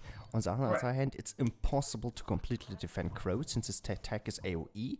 He will always get at least one attack off against the turret if played correctly. Pretty much. There's very few scenarios. There's technically you play a White Fang Watchtower exactly where he's going to land and he gets pushed away, but they're usually not scenarios that come up consistently, Yeah, that's kind of in my opinion, a misplay if the opponent does. I mean, obviously you predicted this as well, but it should only happen once because... Right, yeah. Exactly. We're once again seeing this big damage coming in from Twins. Yeah. So hard for, it seems like, for Drifted to defend consistently against this. Yeah, and this is the game, Turtle Tower is down. I think he had 2 less meat shields, maybe. I mean, I know that Rain Buckets values Gunners way more than Squad, while I'm of the opinion that Squad in most cases is nicer to have. But, yeah, against Twins, I definitely like Squad more than Gunners. Yeah, I've moved away from Squads, but I would move back if I ran into more Twins on ladder, definitely, 100%. We are in agreement. So now we're going into the second match. Let's see if Drifted pick the right decks this time. Yeah. I mean, we don't know much yet because Shadow Blake versus Shadow Blake, but I mean that's every deck. Haha. Anyways, not my deck. Not I was gonna say except for you specifically. Yeah, I have one deck that doesn't have a Shadow Blake in it. We do have Beowulf Alpha jumping in. Oh, that's very interesting. That's a good counter actually when I think about it, because it does so much short-term damage. Exactly. Oh my god, yeah! Okay, Drifted, I'm okay with this. He's got a lot of damage that Flashy can't ignore, and every time he's like, I'm gonna try to stack Twins, Drifter's is gonna be like, I'm gonna do damage. Lancers are interesting. Wasn't really expecting those, but the Palm and the Beowulf Alpha against any other deck might be a bit too risky. Like against a Crow deck, I feel like it's kind of ugh. But against Twins, yeah, that's really interesting. It's interesting. Yeah, it just gives a lot of pressure. If he does enough damage in the short term, again, the scariest thing is going to be how does he defend against Twins? That's the real question. If he can defend against the twins, he can do whatever he wants. I think in theory he puts lances in because they deal massive amount of damage against the twins. But why I dislike it is they don't tank the twins. Right, exactly. Ah. The twins are gonna be hitting the turret the whole. Oh my god! Speaking of This- hitting the turret the whole time, this Yep. Beowulf Alpha is just getting away with murder over here. He did not have the necessary aura to defend. Ah. Wow. This is very interesting. I mean, he has one twin right now, which what he Yeah. in theory can do. But he doesn't have enough time. I think he should have. Okay, this is a very bad situation for Flash unless he can take a turret now. Yeah, he's with got it. He these has to twins. trade a turret with these twins, 100%. And you know what? That's fair. He's building up the two twins because if we went in on a one, there would have been a higher risk. You know what I mean? I think he's really just like, I need to get at least one turret. If I get one turret, I can flop the game. Gonna bait out the Cinder AoE, jump with the twins in. Yeah, okay, here we go. And then he's gonna jump twin to whichever turret is more promising. Yep, there it is. He gets one. Yeah. What I think would be the optimal move, which I have not seen a lot, which surprised me, is if you build up 3 twins and a penny, you can just directly go for the central turret and ignore the 2 turrets in front. The game, yeah. But you got 2 Yeah. turrets, so yeah, as you said in Very- the beginning, Very good penny usage too. Drifted was not able to defend the 2 twin push. Well, and that's exactly what happened. I think that Drifted had the right idea with like, I'm just gonna deal so much chip. Flashy can't fight it, take this one turret, and then I just need to survive for like another minute or so, right? But Flashy with his twins play, just going in real hard and taking 2 turrets. Yeah, I really liked the idea behind it. I think the deck needed a little bit more adjustment to defend against Yeah. twins, but the offense was really great. Oh, totally. Yeah. We're agreeing. Okay, so next up it's me, Sharo, versus Humane Cobra. Indeed. Yeah, you have to fight. Man, yeah, you have to fight Cobra's deck. I wonder, do you think that Cobra's deck would have been as strong against Shadow if Cobra would have had to play out that first game and Shadow would have maybe like seen it? I don't know. I don't know, but I played guess against the Knuckler before. I know how this rodeo goes. You know how to wrangle a horse man demon? Exactly, I have experience in real life. I met one before. I drank some tea with him. It was quite lovely. Oh man. We will have to see. We'll have to see. Return of Beans also saying, gonna pass on my losers bracket. Thanks for the invite. That is unfortunate, but that is That's okay. unfortunate, but thank you for telling us and not just leaving. Yes, exactly. But yeah, Beans had a really strong showing this time around. Yep, he would have played against Nirvana, so Nirvana just will move on there. So while we wait for Humane Cobra, we can take a quick gander at the losers bracket. People eliminated is Blank. Blank lost to Dr. Pepper.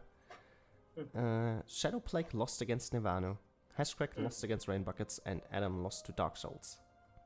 Yeah, nothing too crazy has happened, but Rosenrot's advancing against Dark Souls. That's really interesting. And my match is starting. So for more updates, wait until return.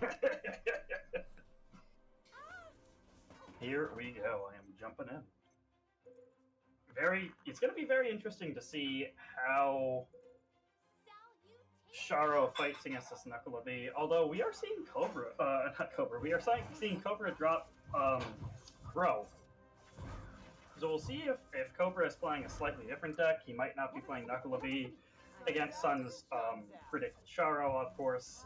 Sharo is out. Cobra is. Oh my god, my poor. Sun is out, doing damage. Winner is out, which seems like he's playing Winner as almost like counter pick long term. Like he's like, okay, now I'm gonna go in with Winner on a push.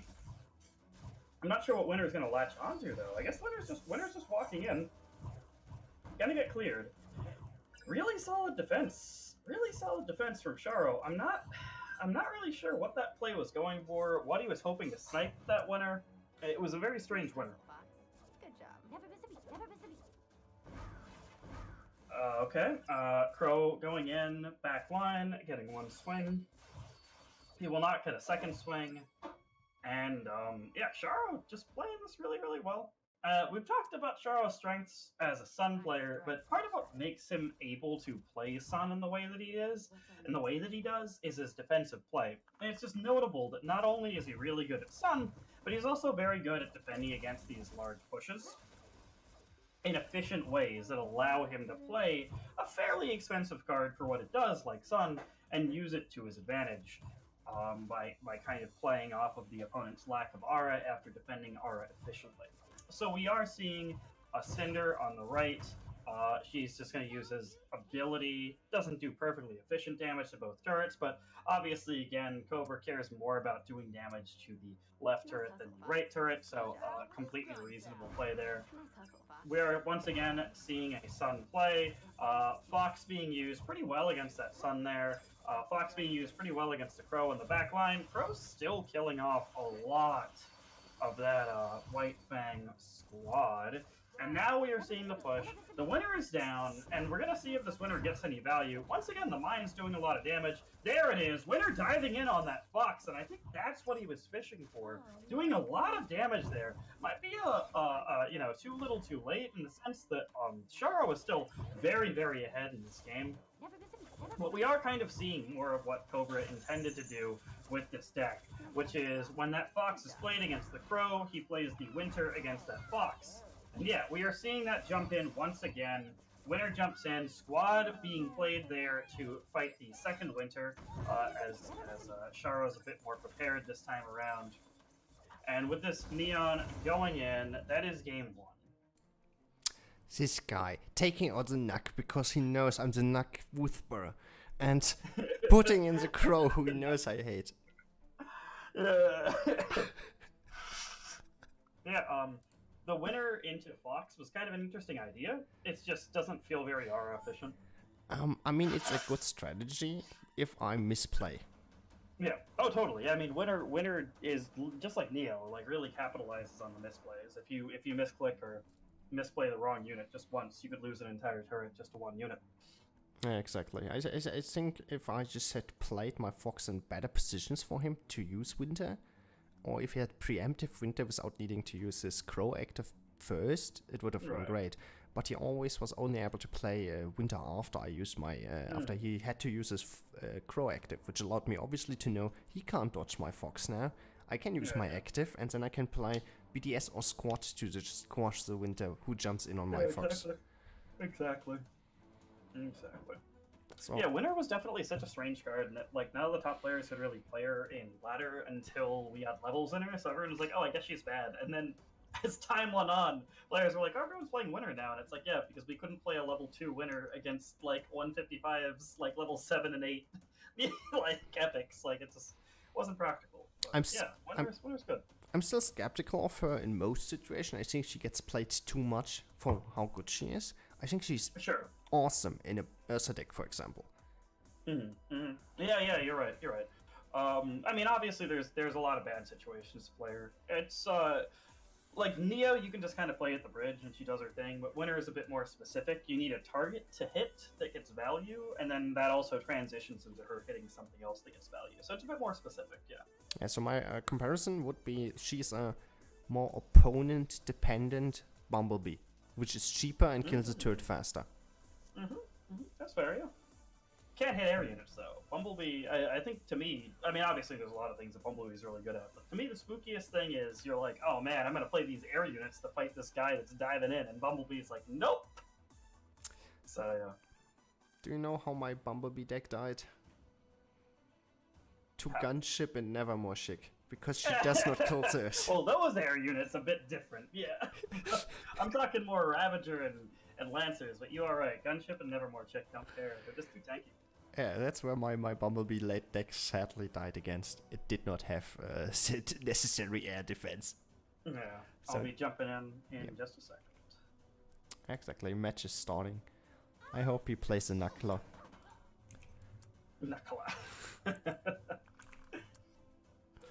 Alright.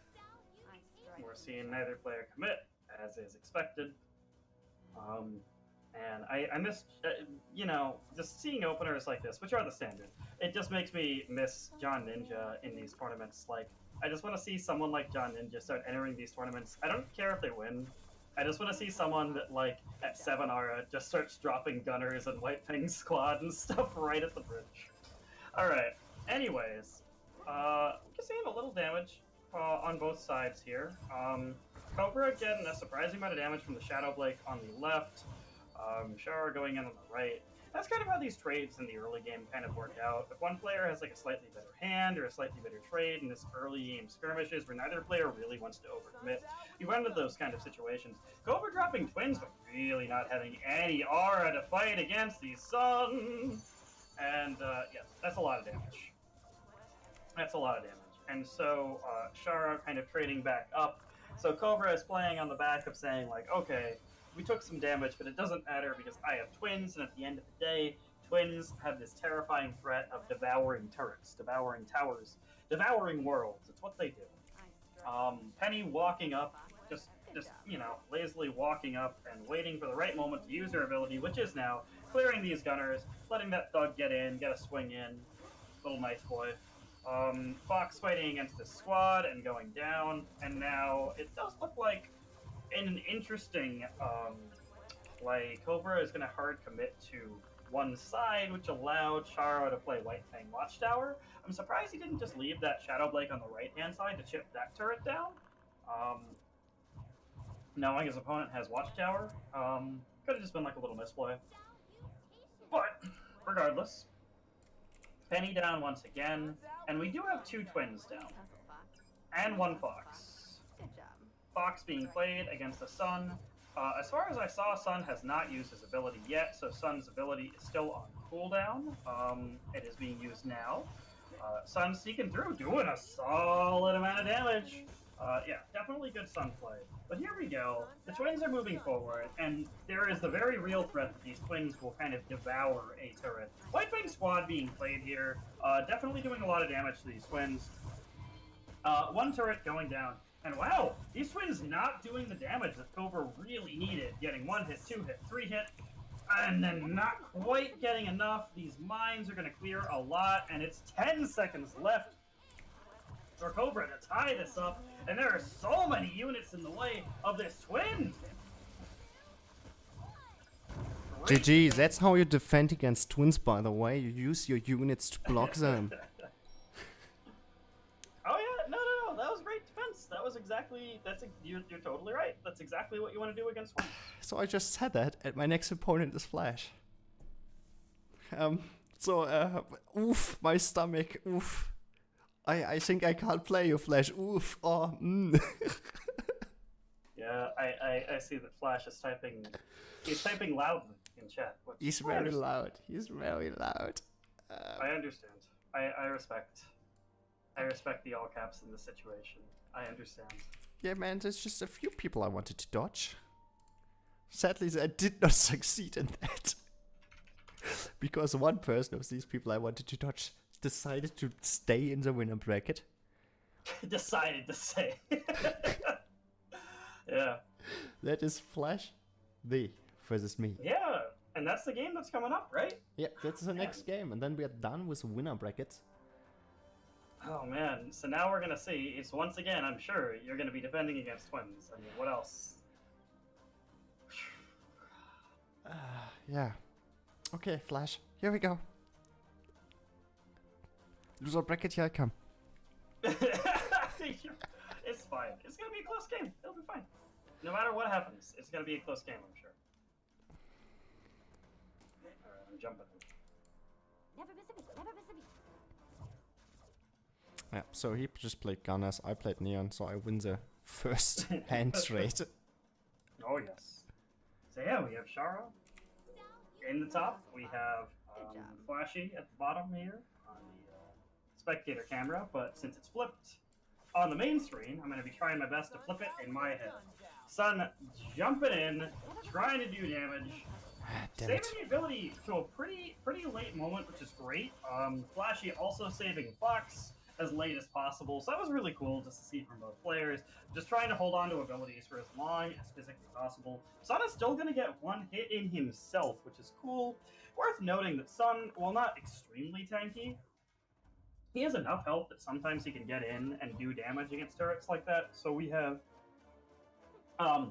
chunky amounts of damage on the left turrets right now for the early game here. We are 2 minutes in. Hoons are down. It does look like Sharo is trying to almost feint a Sun push here. Yeah, exactly. Dropping the Sun fairly late there and just saying, like, okay, I have all of this stuff to tank. What's his response going to be? And based on that, figuring out if he's going to drop that Sun or not. And he does. Sun slapping his way through these Gunners. Gunners taking down that Sun. And we have a Twin that's up. Not too healthy of a Twin, so I feel like Flashy's going to cash this Twin in, and of course he does. So he is going in here, trying to do as much damage as possible, getting the ability off. Wow, yeah, okay. He is still kind of stuck there on that Neon, but managed to get that ability off there. Neon's being dropped left and right. Just a very strong defensive play to this day, and kind of forcing out structures, or saying, like, okay, you ignore me, and chip damage happens. So, once again, we're seeing the chip war kind of play out back and forth. Flashy in a about 300-point lead or so. Sun being dropped down. Shadow Blake being used to distract, and then Baby Deathstalker's being used to distract. Sun still getting in, doing some damage. Wow, yeah, that was pretty chunky. But on the back end of that, we can't ignore the fact that Flashy did manage to sneak a Twins in, and we are now in double aura. It's now up to Sharo to say where he wants to go here. Does he want to go for the chip war and say, like, whatever, I can fight against two Twins just fine? Does he want to go for the all-in? And it does look like he's going to be trying to all-in as hard as he possibly can here. Twins jumping in to play defensively, getting foxed. Very, very scary for a Twins player, just losing one of those Twins on this fox play. It's essentially just a glorified tank at that point. And we are seeing Neon being dropped at the last second. Sun dropping down. There's just so few things left to defend. Poor Flashy. And Sharo taking game one. Why should I defend if I just can end the game? Well, of course. Of course. But I gotta describe all the possibilities, you know, as a caster. Yeah, no, it's totally fine. It's just my smugness after winning first game. Yeah. Of course. But yes. The difficulty in casting Ruby is how quickly it plays out. I want to describe all the possible moves and then describe the optimal one, but by the time I'm there, a turret's already evaporated. Yeah, exactly. It's very hard. Next game is already up. It is indeed. Speaking of fast games. Alright. BDS and Twins. Okay.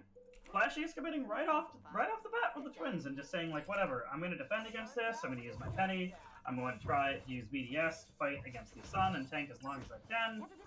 Twins tanking against some of this Sun damage, and we're seeing about, okay, it's one hit more than I would have expected there. We're seeing about the damage that I would expect for that, you know, to have played out. Like, it's about, like, 600-ish damage to get a Twin out in one-time Zara. And we're at the 40-second mark. This is about the point where Sharo is going to have full aura again. We'll be able to chip out Penny again during a push.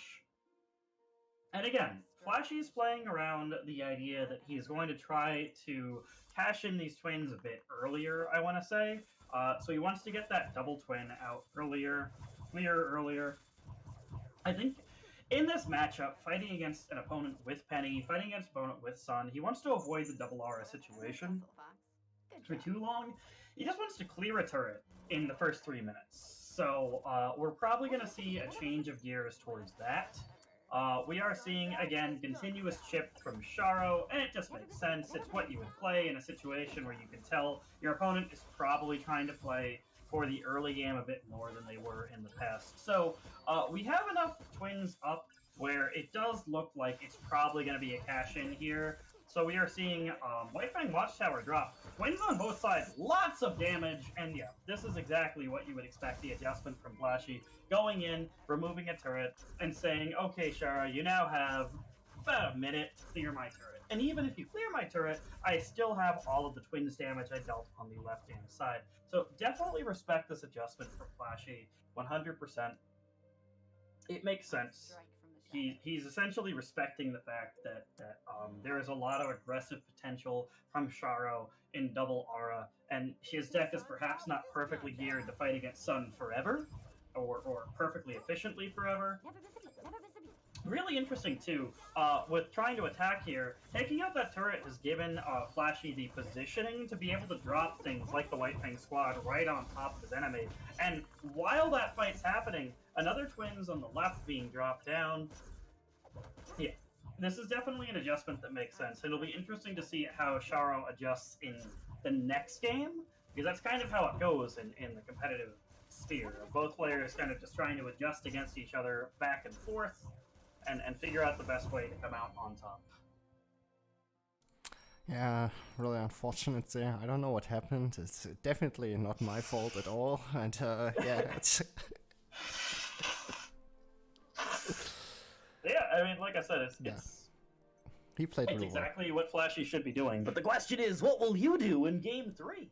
Yeah, what will I do? That's a good question. I could monologue for days and pretend that I'm not distracting you while I'm making my deck. But I would never do something so marvelously evil. Never. Never. Oh, no, we don't do that here. No. Why would we? Makes no sense at all. Oh, may I cut in?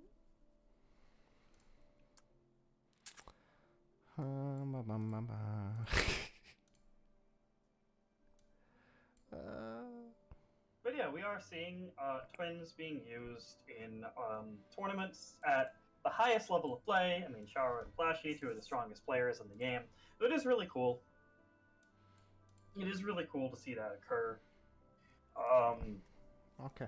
It is still a source of debate. Flashy, I think, would claim that twins are absolutely the most efficient, but it's still a source of debate, I think, among a lot of the players that are currently playing, whether twins are absolutely it's like the best kind of deck to work with right now. So we are in game. Yes, we are, and I'm in game as well. Twins dropped, and Ursa dropped. Flashy dropping the question mark as yes, we are seeing Sharo drop down the tournament Ursa. One of the many difficulties with tournament Ursa is that it is not a level 13 Ursa, but rather a level 9 Ursa. So it's a little bit harder to fight, but obviously with the power of Fox, anything is possible. So Fox and BDS kind of stripping down this Ursa, but even so, we are seeing a lot of damage from Sharo. From Sharo in the early game here. Flashy has a twin that's still in fairly good health. It's good enough to go in with. It's good enough to tank with still. And then, yeah, we are seeing usually the kind of expected defense with Ursa is seeing that kind of stuff charge like a Fox or a BDS and just go like, whatever, just let that crash because I don't care about defending that. That's just going to throw off my rotation. What I care about is sending in another Ursa and hitting them again, right? Which is a mistake I see a lot of people make in this game. Is not kind of playing the Ursa aggro game properly. So we are seeing this Ursa go in again. We are seeing the Bumblebee go in again. Cinder being dropped here. Gonna do an okay amount of damage here. Sharo is definitely pushing hard and is saying like, okay, you want to drop these twins? These twins have to tank against me. And yeah, we are seeing these twins walk in now because Flashy is adjusted and he's saying like, okay, whatever. My opponent is going in nonstop. But I mean, I don't know if the adjustment necessarily worked. The twins went in and there we go. Okay, now they are finally getting the damage that they want, taking down a turret. So again, there's that mid-game adjustment of saying like, okay, Ursa obviously it's a kind of deck where it doesn't really want to defend. It wants to constantly be like, play the Ursa in the back line, push it up, play the rotation, my opponent defends, they crash with whatever surviving units they have, rinse and repeat until the game is over. So Flashy says, no, I am going to go on the offensive after the second Ursa, take a turret and say, you've got 40 seconds, and that Ursa is a slow win con. You gotta move in, you gotta take this turret, you gotta play perfectly against my Fox, and so on and so forth. Fox missing the Ursa, so the Ursa is still moving forward. Cinder moving in, doing the damage. The second Ursa dropping down. Another squad dropping down on the back end of that Cinder ability. The Ursa's taking down the turret. Ursa 2 moving in, Ursa 4 technically, Bumblebee moving in to clear the defenders, and we are seeing a tremendous amount of aggression from Shara. Presumably he's going to back off now. He's like, okay, I've done what I can. I've taken this turret, I've done some tower damage. I still have turret damage too on the right-hand side, but now we are going to see Flashy. Flashy plans to go in really, really hard here and say like, okay, I've got 2 twins, what have you got? Slapping these turrets left and right. Bumblebee going in, trying to save this turret. Neon finishing it off. I think this deck could have won. I think it could have too. I 100%. I see it. But yeah, Flashy is gonna take it. But yes, I do see what you were going for 100%. I feel like I was mostly calling what you want to do with that deck. I think. Yeah, maybe some slight adjustment would be needed, maybe. But it is definitely something that, in my opinion, can win against Twins. One of the few decks that can win against a perfectly played Twins deck. Because, and that is the thing too, right? Like a lot of people, I think, that don't think that Twins are the strongest deck. They're like, well, you have to play it perfectly. It's like, well, they have some players that do that, so you know. Yeah, no, I think that Ursa is a clever strategy against it because it's not what that deck wants to fight. It doesn't want to constantly be fighting something on its doorstep over and over and over again. Yeah. It's flash like, like, makes sense. no, I'm just bad. That's why you need to play the crutch of Twins, huh? Yeah, so that pushes Flashy up into finals-ish territory, yeah. Yeah, he's in the finals. He won just the winner bracket finals, and now we will need to do the losers bracket stuff, clean that one up. But I would say, because we're done with the winner brackets, I would just take like maybe a 5-minute break. Sure. For that time, you can go over to Nirvana stream and watch if you want to. I should ruined your perfect run. Well, that's what I'm here for. And then we will most likely merge the streams, I would say. So it's not many matches left. So, yeah. And, yeah. Guys. It's been a fun tournament so far, though. There's been a lot of very interesting decks. Definitely. I think it was great until now. And so I'm just gonna, before I go, gonna toss a good peeps on Stream B that they should preparing for merging streams, but as I said, for a short amount of time, you can go over there if you want to watch them. And I'm gonna do a 5-minute breaks.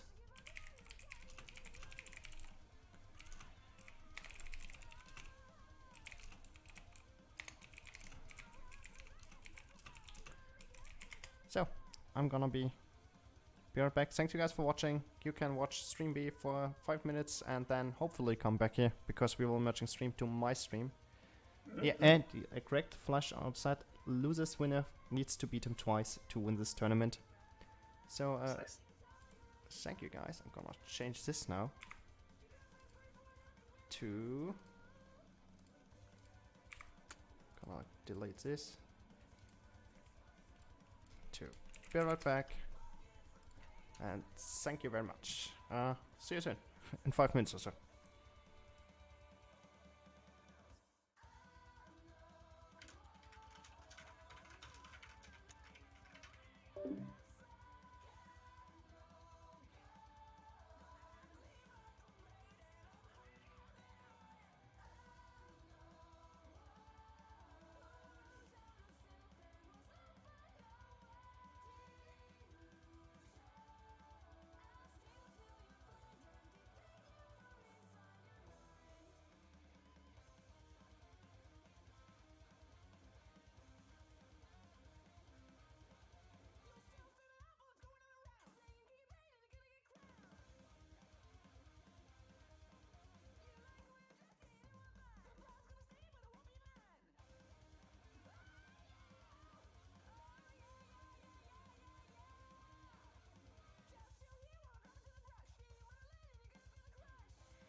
I am here as well.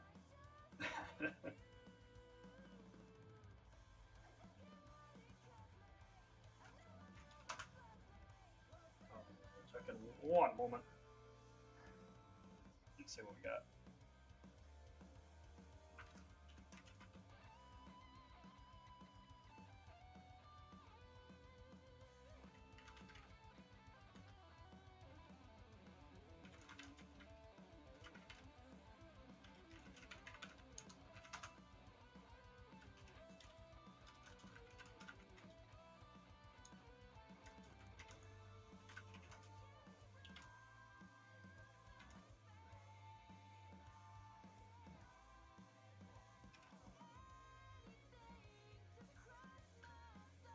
Sure, yeah, okay. So what do you want me to do? Sorry.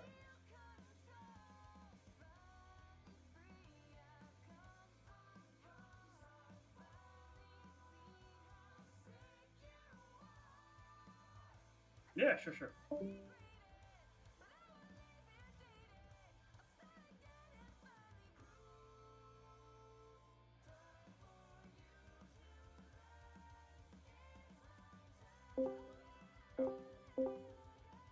Whew.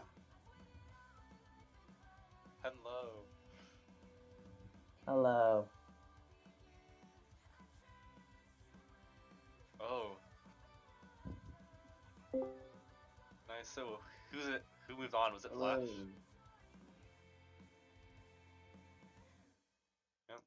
Okay.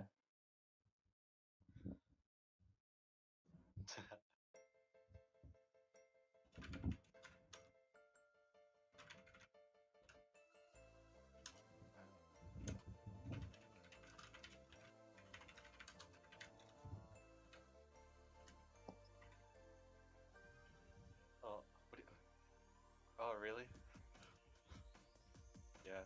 Yeah, you're fighting Shadow. I have two mouths. I can do both. Alright. How do we wanna divide this up? Because I'm out, Shara, you're still in, Sakuya isn't playing, and Cobra's still in. Yeah, I'm still in. And I'm fine keeping going until the end unless you guys want to rotate me out. Either way works for me. I will keep casting forever. That's all I know. But no, if someone else wants to cast whatever, I mean, it's fine too. But I am fine going.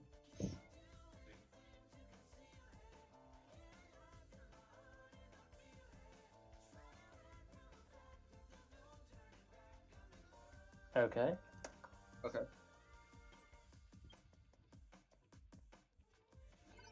Okay Yeah. then. Alright. Starting, by the way. Yep. There we go. Aggressive Gunners by Shadow.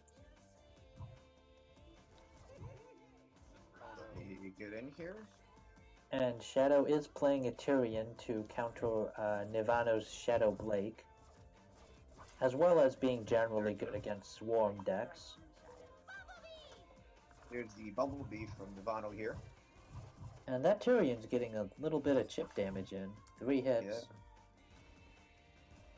And Tyrion actually does have decent power if you just let him go off. And it looks like Shadow missed his Fox, so the Bumblebee got a little bit of chip damage in as well. There's the Crow. A very nicely placed Fox from Nirvana will nullify a good amount of that damage, but Crow's still alive and got a few swings in. And also And tanked then- for a White Fang Gunner. Yeah, that Gunner was getting some decent chip too. The single MVP Gunner.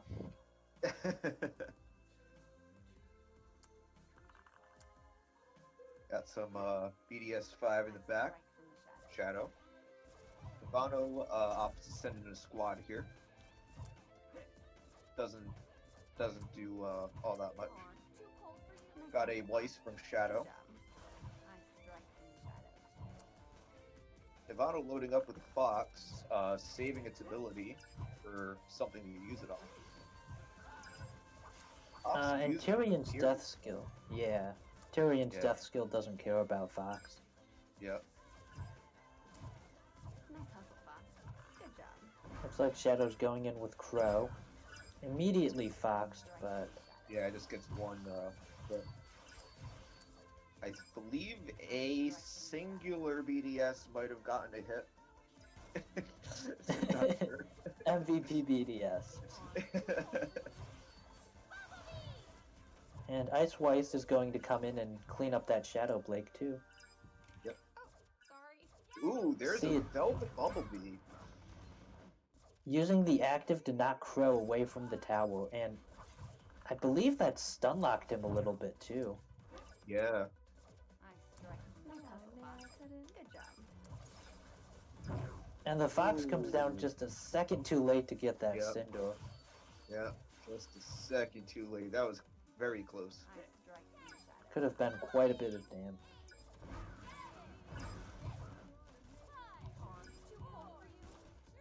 Crow's getting a lot of swings in. Nice hustle, Fox. Good job. Oh, may I cut in?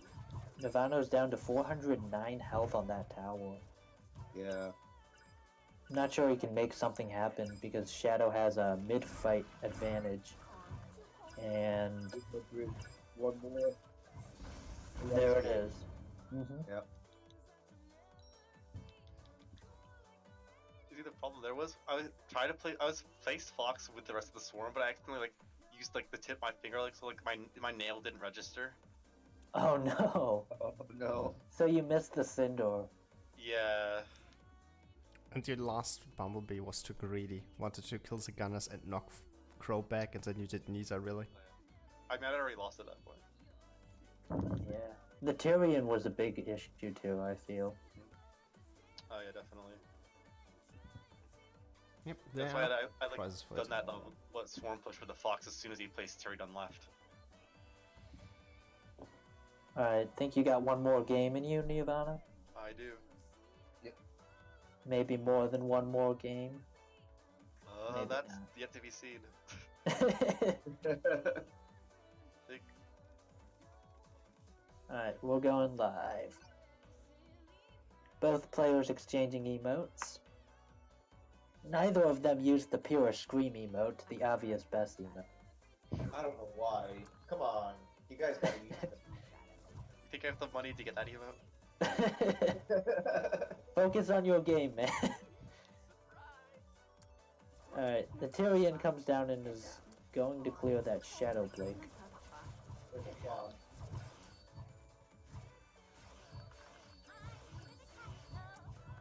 Ooh, here comes the Nora. Nice strike in the shadow. And Nora gets one swing in. But Shadow now has a couple Shadow Blakes up. Strike in the shadow.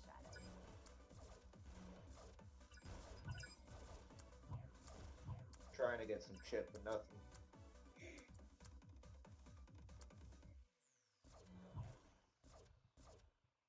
Turret's just cleaning up everything. That Crow gets that last hit there. To save the Crow's ability, and now uses it after he kills those gunners there. Just gets one swing. Got the squad down from Nivano here. Oh, may I cut in? A cinder drop to just kind of help clean up there. I feel like he needs to save that Cinder for later. Ooh, there's Oh, that. and the Atom stuns the Fox!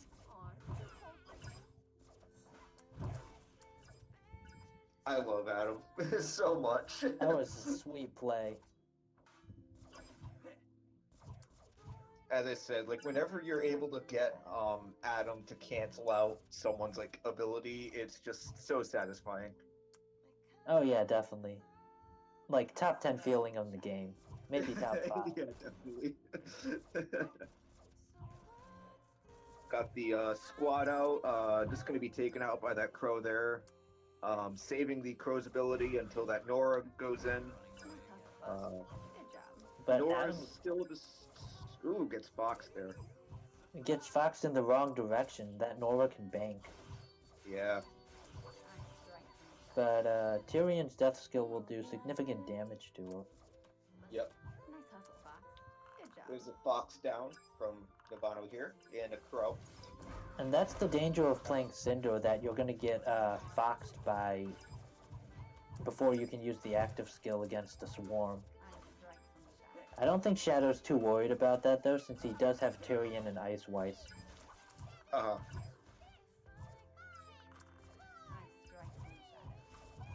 And Crow, he's got a lot of AoE in that bat. Well, Shadow did say that he was bringing in the AoE, so... We'll see if it's good enough against Nora though.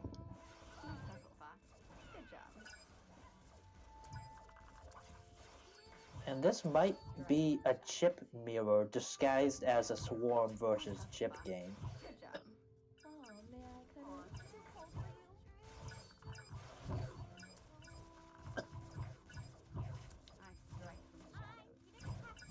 I come Although that's a lot of white Fangunners up right now. Couple, emeralds there. Looks like Yeah, Shadow. Yeah, Shadow's gonna hold that. Navano opts to send in the Atom for some chip, get some decent amount there. It's a very good amount. Damage lead. And Crow just beats up the fox. Yeah, was that fox? But did that fox ever use its ability? No, he was just waiting for the Crow to jump, and Crow just sat there and killed him. Yeah.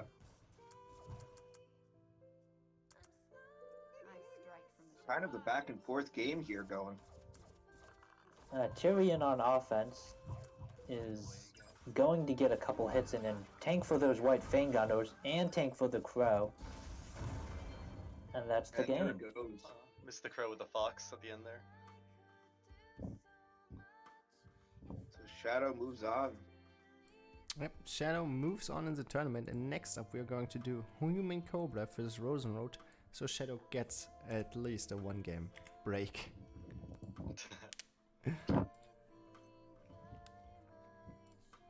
Sleep is for the weak. Sleep is for the weak. That's true, that's true, Matt. Truer words have never been spoken to my soul. No sleep, no rest. Shadow goes next. No. Next will be Humane Cobra versus the good old Rosenroad. He's still in the tournament. I'm proud of him. Making it work. How do you pronounce that name? Rosenroad? I mean, if I go full German, it's Rosenrot. Rosenwald. Yeah, the R is really hard for people that are not German or have a language that's... Rosenwald. Is that good? I don't think I can do it. I'm not going to embarrass You- myself. Yeah. You I'm not speak gonna do it the either. R like in CH in German. Yeah, I have no dignity nor shame, so I'm gonna try this out.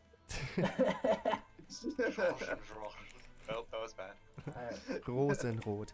You need to roll it. Rosenrot. You roll the R. Alright, so who's casting these? Wait, roll So- the CH? What? No, not C. You're saying it like it's CH, but it's not. Who's, You need to roll it. Sparrow? I thought you said CH. No. Yeah. I meant you. That's how you are saying it right now. Oh. Who do you Okay, want to that's how cast to this say it. game? So this game, I would say me and Sakuya take it, Alright. and yeah, if Sakuya is up to it, I would do it with him. I am up for anything. Up for anything? Okay, let's go to a lake and just jump in. That's fine. Where think- and when? We meet in the middle. I think Alright, it's go for it. Atlantic or something.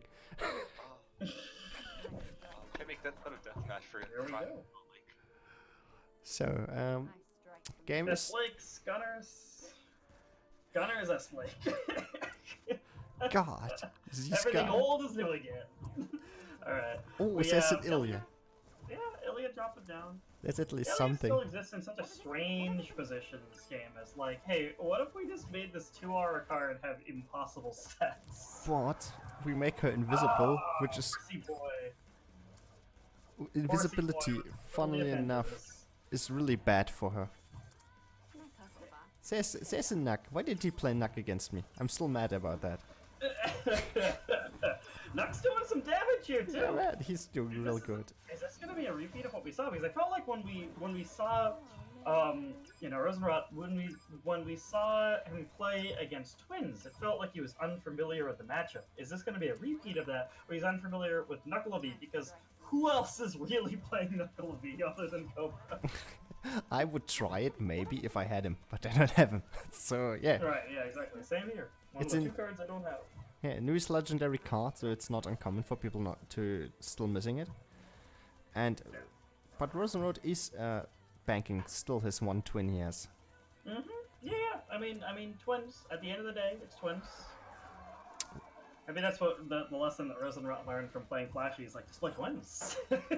Wow, the sound effect of the horse is from Oh, it's great. Dodging the fox. I never paid attention to it. It's a little bit quieter than most other units, so I was really confused what the sound was. Well, Rosenrot's getting a little bit of chip. Rosenrot's at a position. It's a little spooky right now, right? Yeah, Minute left. he finds an opportunity to play second twins. Now he just brute forces it, which can be really bad for him if Cobra can capitalize on it, because he has no aura. And this is the big moment. You are right. This separates the top players from the not. Where it's like, okay, I got my two twins. How can I translate this into taking one tower, two towers? You know. Yeah, this is exactly what I expected Cobra to do here. He was just trying to bait him to play units on the other side. But he was unable to do so, so the Penny Twins combo is still alive and it's doing damage, so it takes the turret down as well, so we are now at an even match. So the question is... Yeah, and we still have some twins alive, still whacking some stuff, getting a little bit of value at the very end there. Yeah, he just goes with the YOLO twin, not banking it at all, just playing it for the value maybe. Able to jump away from Ilya, that's very good, not getting taunted, but now there are the BDS. Honestly, though, that's fair. In like a Penny versus Penny matchup, you know, or a Penny versus Cinder matchup, I think that's a very fair play to go for. Just go in, and if you can make that happen, I mean, hey, you got that turret advantage. Yeah, so what also very interesting was how hard he pressured Cobra there. He was only on the defense all this time and lost so much HP, and just said... Ilya's still hidden! Ooh. Yeah, he just Wow, said that's a lot of chip. he doesn't care anymore, he just wants to finish it because he realized he would lose his chip battle. But there's another twin. If the twin can dodge all the taunts, this could be game. But it doesn't seem like it will happen here. So there's another Penny, obviously. Great chip damage. He plays another Neon. This is close to finishing the turret. Should be close to finishing, yeah. But there's another horse. But Penny takes the turret! Yeah, second to last ping, yeah. Or third to last ping. Wow. Alright! Rosenrod Okay. continues. He continues, man. He just never gives up. He's saying, you think I'm an unknown player. You think I'm an unknown player. I was in the finals before. I can do this. I can do this. And he just is proving it again and again that he is not just anybody and he should be taken serious. Oh, totally. 100%. It's definitely exciting. Like I said, seeing this kind of stuff, very It's a exciting. best of 3, right? Yeah, it's best of 3. Or best of Okay. 3. Entire tournament was best of 3. Just this match is not. This is the only match that's not best of 3. Screw you. No. So it's best of 1, right? Exactly. It's 3 best of 1s. Rematching up the finals is best of 3, where it's just best of 0 and you flip a coin. Hey, it's 50-50 win rate. That's fair. Just like the last Majesty tournament. Shadow says this tournament is mentally stressful. You should have seen my game against Beans. Was Beans, right? Sakuya? Yeah. Where my Mercury finished it while the Bumblebee was close to finishing my turret in overtime. I literally, after that happened, I was like, I really hope someone clipped that. Yeah. I was shaking. It was the closest match. It was pretty incredible. I plan on going back to clip it. Maybe not tonight, because I'll probably be passing out, but please make sure to leave it up as a fast broadcast. I'll get to it, or someone will. It's clippable. What happened to Beats, by the way? Because I noticed he dropped out. He He's just dropped out. yeah. He said he didn't want to and play in the losers bracket because I guess he had something to do. Game dose. Oh, we already had some units played there. Very exciting. No damage done though. Then we got the Penny and the Shadow Blake. Going for some chip damage. He's a simple man, he doesn't need much. Chip damage is enough for him. So, Yeah, I mean that's fine this early, and like the Penny did some damage to the Shadow Blade too. Like that's fine. yeah, Neon does more damage obviously than he can't on the enemy turret, but he also has his own. There's the Crow. Crow granted in early. Fox. All right. Yeah, you got 2 hits. It's kind of hard because you need to have Fox on the field before Crow uses his active. We get whatevers all the time, so we can see that twins are definitely something you should be afraid of or play yourself. Oh yeah. I mean, if anything, these tournaments are definitely showing players like because a lot of players like I'll still have new players who are like who'll be like, so is Crow playable at all? And I'll be like, what? Yeah. If anything, I do hope these tournaments do show people that there are cards in this game that are good, and there's cards in this game that are maybe not so good. But there's you know, showing off these top player decks I think is always interesting. I think for a lot of players to see. We got the Crow decks, we got the Twin decks, and then we got the one-off decks, like Shadow playing Spider Droid, Dark Souls playing Beringal, and then this unknown guy playing Sun. We got the Winter dropping. Oh my god, that's a lot of damage. I won't say that was necessarily hyper planned by Cobra, but that was pretty good. Just like jump to where the twins would have been. Yeah, the twins can definitely dodge Winter, but you need a unit ready to capitalize on it afterwards. Oh yeah.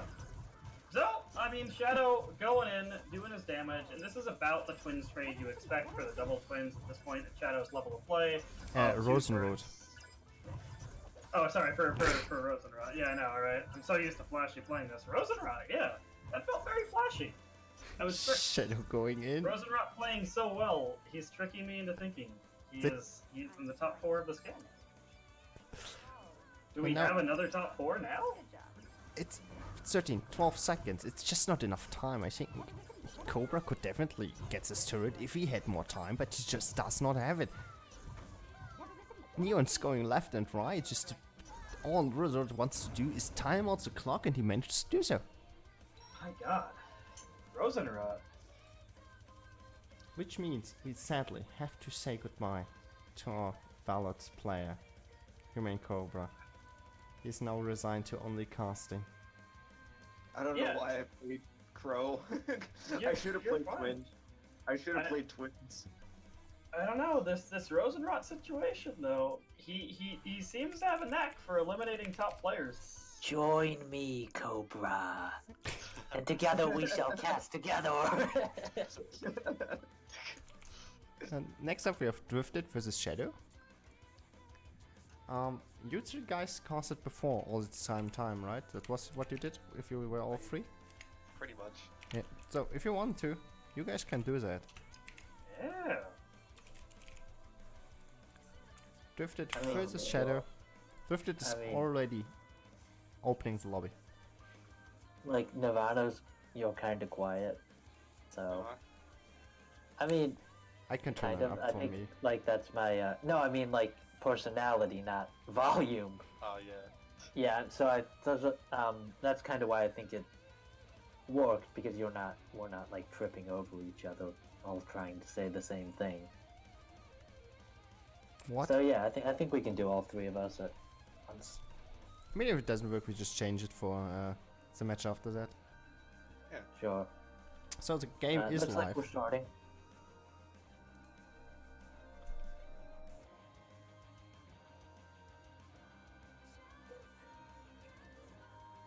Alright, Shadow opens with White Fang Gunners, and Drifted uses a Neon to defend.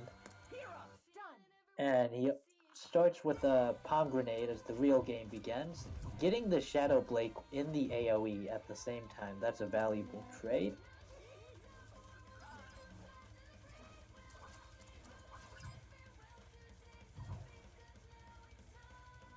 Shadow's using his Tyrion to try and swing the mid-fight into his favor. And that Cinder is still alive. Those White Fang Gunners are still alive. The Crow's still alive. Everything is still alive. Oh, may I cut in? Drifted Cinder's not alive.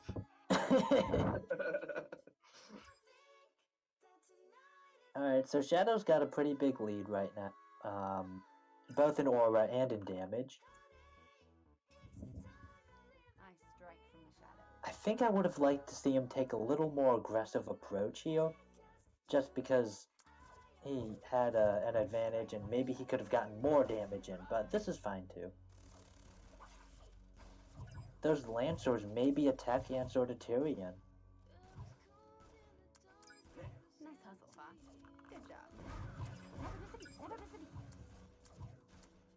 Crow played behind the neon so he doesn't get distracted by it. He's gonna get boxed anyways. Gets another swing off anyway, even though with the Fox and the Cinder shooting at him. I strike. And there's a Beowulf Alpha. It does get the leap damage in before it gets hit by Fox, and all of a sudden Drifted has shown a new weapon in this chip war that might turn the tide. Nice hustle, Fox. Good job. He was using that Beowulf against Shadow Plague, if I remember. Or no, it was Blink. Yeah, I remember that. Looks like Shadow's gonna take the tower though. I strike from the shadows. Being really patient with that palm grenade active. Nice hustle, Fox. Good job. I'm not sure he has quite enough time left to try and swing out a win though. Good job. Yeah, if you could someone get a fail, Good job. like that Fox gives me time. Yep. Yep. Oh, he has Shadows twice as well, so that Beowulf is going nowhere. Mm-hmm. Meanwhile, the right turret is almost done for, but that doesn't really matter. Yeah, there it goes. Shadow's just playing aggressive to try and stall out the game at that point. Mm-hmm. The best defense is a good offense, as they say. Yes. Always, Best always. offense, the good defense. What? When you're No, that's objectively wrong. Where's your evidence? Please disprove me. I beg you. Okay, so I want you to only play structures that can only be played on your half of the field, and then we see. Cool, let me just do that. Just also add Penny to the deck and No, watch you suffer. Yeah. only defense. Penny on enemy Alright. turret is offense. See that? I gotta cycle Neon. Looks like we're starting. Alright. Alright.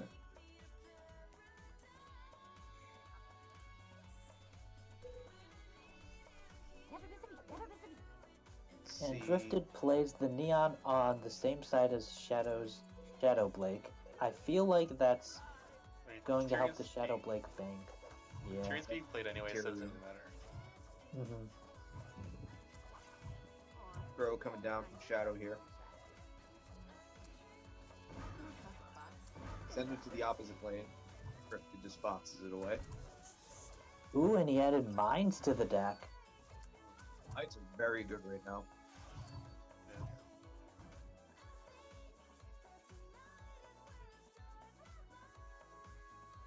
Are mines able to take out like Crow's entire health, or is Oh, it- I don't No. think it's even close. It's 753 damage at even level.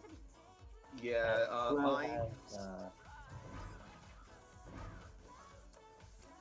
Yeah, mines take out like just under half, something like that. mhm. Yeah, like right there, the mines were played on Crow, and he still got a bunch of hits in. Nice hustle, Fox. Good job. Drifted's Crow is going to kill that Cinder, though. It's always nice to get things in when you chip and get a unit at the same time. I strike. So there's also one of those units that can actually like stay in the back, so like taking it out is definitely good. So Shadows get that extra DPS. The aggressive Shadow Blake, I like that move a lot. He knows it's a chip war, so he's just going to cast Shadow Blake in for some damage right now. Too cold for you? I strike from the shadows.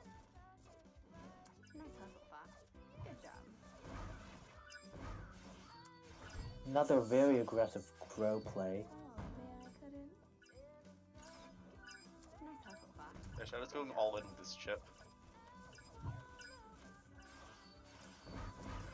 Oh, and Crow dodges the fox. Wow. That was very nicely timed. Game just around equal here. Shadow getting some more chip here.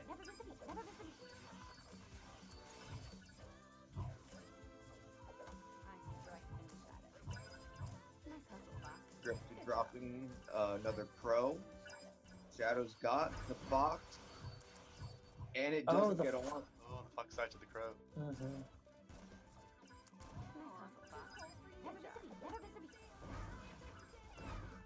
Just need the fox on the Weiss instead of the crow. Lions take a decent chunk off that crow. You know, I wonder if this game is going to come down to the fact that one of them has neon and one of them has not neon, you know? Yeah. Oh no, the fox misses! Oh, it's the fox! Oh no! That's Shadow did big. wow. That's... You hate to see that. That's a big oof. Yeah. Oh, misplays like that, just mechanical error instead of some other reason. It's always... Yeah, that's very sad. So I think that was it. 2-0. If Yeah. I'm not wrong. Yeah. Oof. So we are done with that, and we'll move on to losers semi-final, so to speak, which me and Sequoia will take care of again, and it will be Alright. Shadow versus Rosenroad. Rosenrod I'm has ready for this. a very good record against Shadow. Yeah, he has Yeah, I a know, right? 2-0 record. Shadow says in the chat, "We meet again, my arch nemesis." Oh. Ooh. This will be Oh, this is exciting. very exciting. Flash is Flashy cheering is, on cheering. Rosenroad. Yeah, Flashy is cheering for Rosenroad. Yeah. That's BM, really evil. I can tell you why Flashy's cheering. Flashy doesn't want to fight Shadow. We'll see, though. I wonder if Shadow just plays twins. Oh my god. Alright. Gunners and gunners. Normal start. We're all disappointed in them for playing For such... playing safe and trying to win a tournament. How dare they? How dare they? Look at me, I don't have Gunners or Shadow Blake in my decks. Real man. Has nothing to do with pride. It's definitely the best way. And And here there he is, the Pringle. is it the Pringle revenge. I think last time we also played Pringle when he lost against Rosenroad, so is it the revenge? Oh Winning- my god, Rosenrost's just like, whatever, there's a Pringle attacking my turret. I don't care. I have a turret to attack. I don't know if that really worked out that well for him. He still hasn't revealed his win condition, which I would Yeah. assume is twins again from last You match. would guess this one. Yeah, yeah. I think twins is a reasonable assumption. You can make it. An educated guess, if you will. And we have the Neon again. Just trying to get rid of this Shadow Blake, understandable. Get jump ship in. And there's the twins. There it is. But yeah, of course, Shadow's like, oh, you dropped 7 aura. Let me drop 7 aura of my own. Fox now needs to wait till after the jump. He does so, but there's so many small stuff while the Pringle is tanking, so now he's forced to play there. Neon's the only play. That sucks so much. But he still took so much damage, so he will rely again on a last minute twin double takedown on turrets, I guess. Or does he go in early? He's just going in now. He's just saying, like, whatever, let's just try to, yeah. This was a little bit too risky. Yeah, I would have You need liked to have a bit more patience. for him to build up at least one more twin. Yeah, 2 twins, and then do the, you know, Do the dirty do the then. twin yeah, exactly. Do the twin shuffle. You Just- got It's just one more jump of Pringle. He can't stop it. Oh, it's just it. Cinder And then active. the Cinder, yeah, that's fine too. And there's no Penny to support this twin, who just the YOLO twin in is really useless.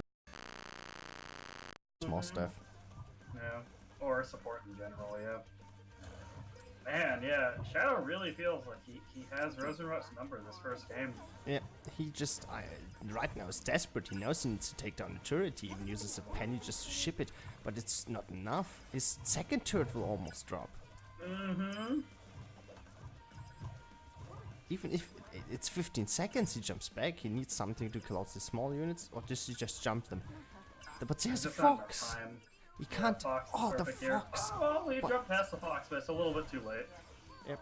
Also, there was a wise to back the fox up. He knew I could just bait out the active on the twins and have my wise still in my backup to just stand freeze them. Very well played by Shadow. Shadow going up. Shadow, since losing to Rosenrock last time, went into the hyperbolic time chamber and trained for years for this matchup. Running up those rocky stairs. Training, yeah. Yeah, he did all the crunches, all the sit-ups, everything. He had all the 80s montages. Yeah. He even had cheesy music in the background. Alright, we got game 2. We'll see what the Rosenrod adjustment is, whether it's playing twins again, whether it's... Oh my god, Spider Droid. Yeah, I Wow. guess the adjustment is I have a big droid, you know this droid, but I will win with this droid. But will he so? And then the Oobleck. Okay. There's the Beringel, and he says, fittingly, we got a problem, but Shadow Blakes can just taunt him away, but still big damage just from the few The hits. Gunners. Yeah, the Gunners are doing great there. And perfect placement of the 5 BDS just around Wow. the Oobleck, That so was he cannot. disgustingly good. Yeah, he can only hit one. That was 1 hour for 5. Pretty good trade there. Come on, Rosenrod, don't fail me now. You need to take out Shadow from me. Oh man. I'm up next Okay. against the winner of this match. Come on, Rosenrod, pull through for me.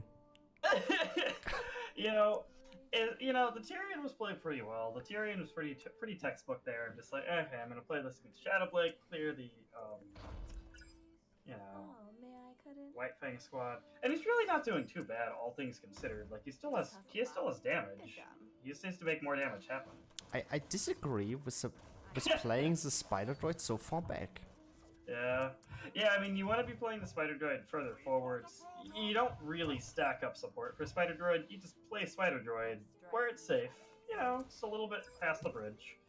Yeah, just go instantly for the damage. If he dies afterwards, that's how it is. That's you only play him for the This is damage. how it works. Yeah. You're Yeah. playing him for the chip. Yeah, you're playing him for the chip, and ideally to clear something else with the beam. But I mean, you're playing him for the chip.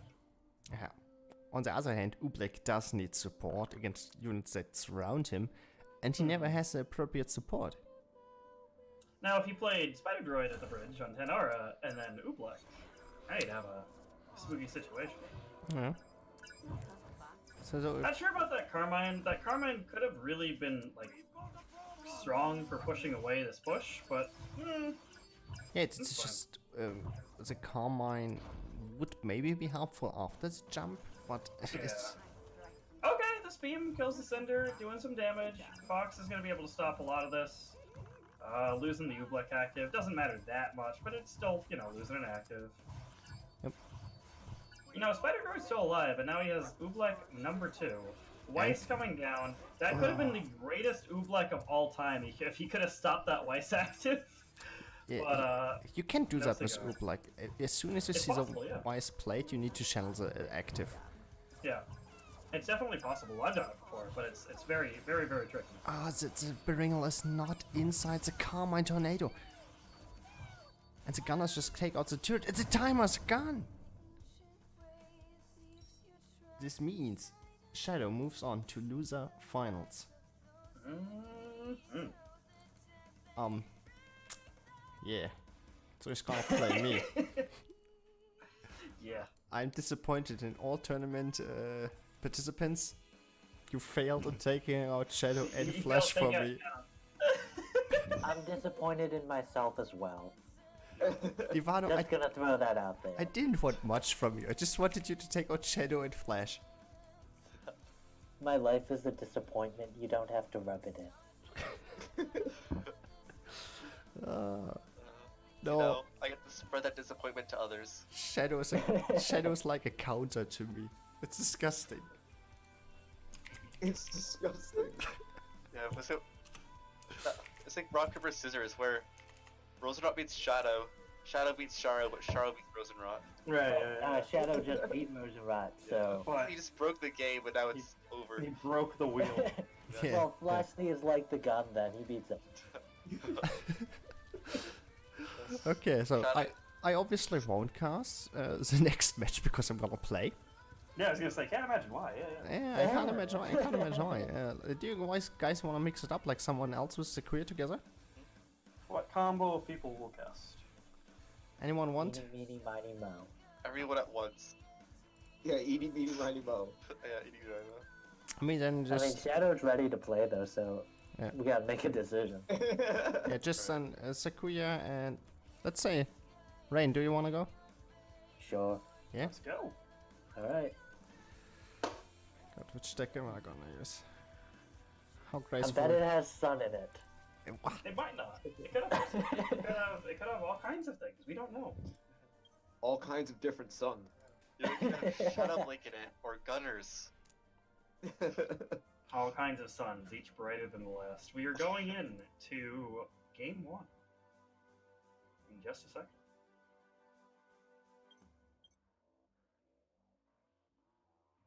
Oh boy.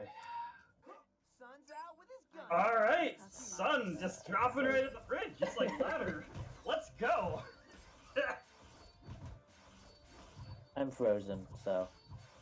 No worries, you missed the ladder tactic of dropping at the bridge and going in. Looks like he got a good amount of damage for that. Yeah, so. he did. He did. It was definitely worth it. We do have a new black dropping. Crow in the back line, swinging away at those mines, won't do any good. Gonna get 1 swing, 2 swings, 3 swings. That's pretty good. That's pretty good for a Crow. We do have a Shadow Blade dropping back here. Gonna get hit with the Oobleck active and pushed back. BDS clearing the Oobleck, but Oobleck active, yeah, I don't know. Sun's Charo, our Sun representative. Looking pretty good in this early game here. Oh, the Mercury almost died, but he got it off in time. Sharo has been putting in some Mercury work in this tournament. Not in every game, but in the games where he's played Mercury, he's generally done better than worse. So Shadow's Fox ready is- this time. Mm-hmm.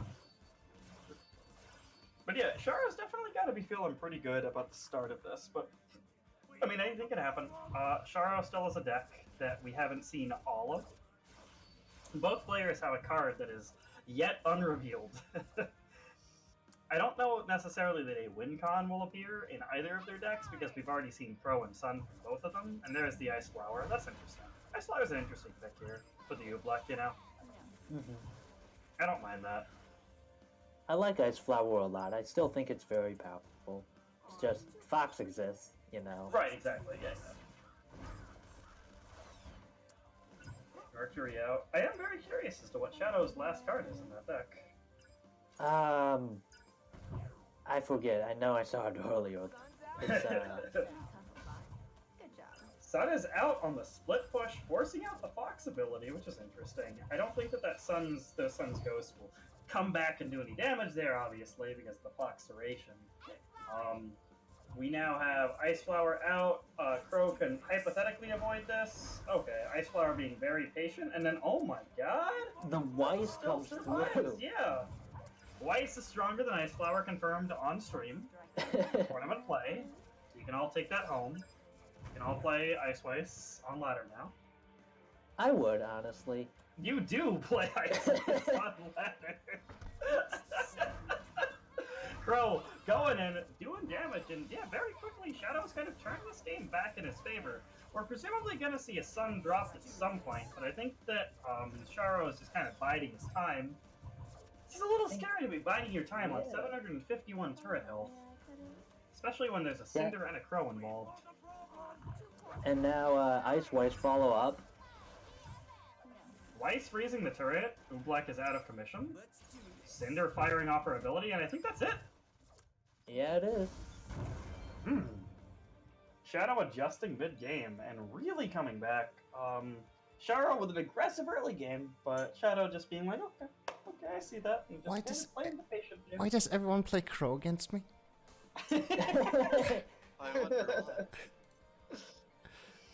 It's unfair. You know what you gotta do? You remember that one Facebook post that Des made where they suggested the Sun Neptune combo? No, I don't remember that. It was a while ago, but that's what you gotta do. Obviously, I it's think, 100% good. I think the biggest key in that game was Sharo didn't have anything to force out Fox. So every time he plays Sun, Shadow just foxes it and threat gone. Obviously, the answer is Sun and Queen Lancer, but I mean. Oh, yes. Or you could go the Clash Royale route and do Sun, and then once that's Fox, play Velvet. Use those. Oh, that was Sharo's idea Game's live. first. We have Game game idea. 2 starting up. Gunners and Neon. Yeah. Neon, Gunners, BDS, and so on and so forth. Okay, Bank Cinder or against what the squad is bank? pretty value early game. Penny versus the Cinder to kind of try to reverse that value. And now we Going have in the- Crow and Weiss. It's launch meta, let's go! Oh man. Launch meta was Pura, though. Oh, that's true, yeah, Hero was in game. No one noticed Crow yet. Is this Weiss gonna get a second active skill? She may. She's been alive for a long she Oh no, the she was Neptune's alive for a done. real long time. Neptune's done, though. Mm-hmm. And that No, White you- Fang no, squad Launch meta- dies really quickly to Shadow Blake and the turret on even levels. Shadow Blake walking forward. Penny is a fine trade here because Penny's probably going to survive long enough to use her active. Wow. Wow. I was a little worried there for a sec. Like, I want to see a Penny just die without using her active. That's kind of the primary reason you're playing Penny. Yes, you know, the autos are alright. They could maybe clear something. Fox is out. He's on the move. He's going to hit that Crow. Cinder just going for chip. Okay.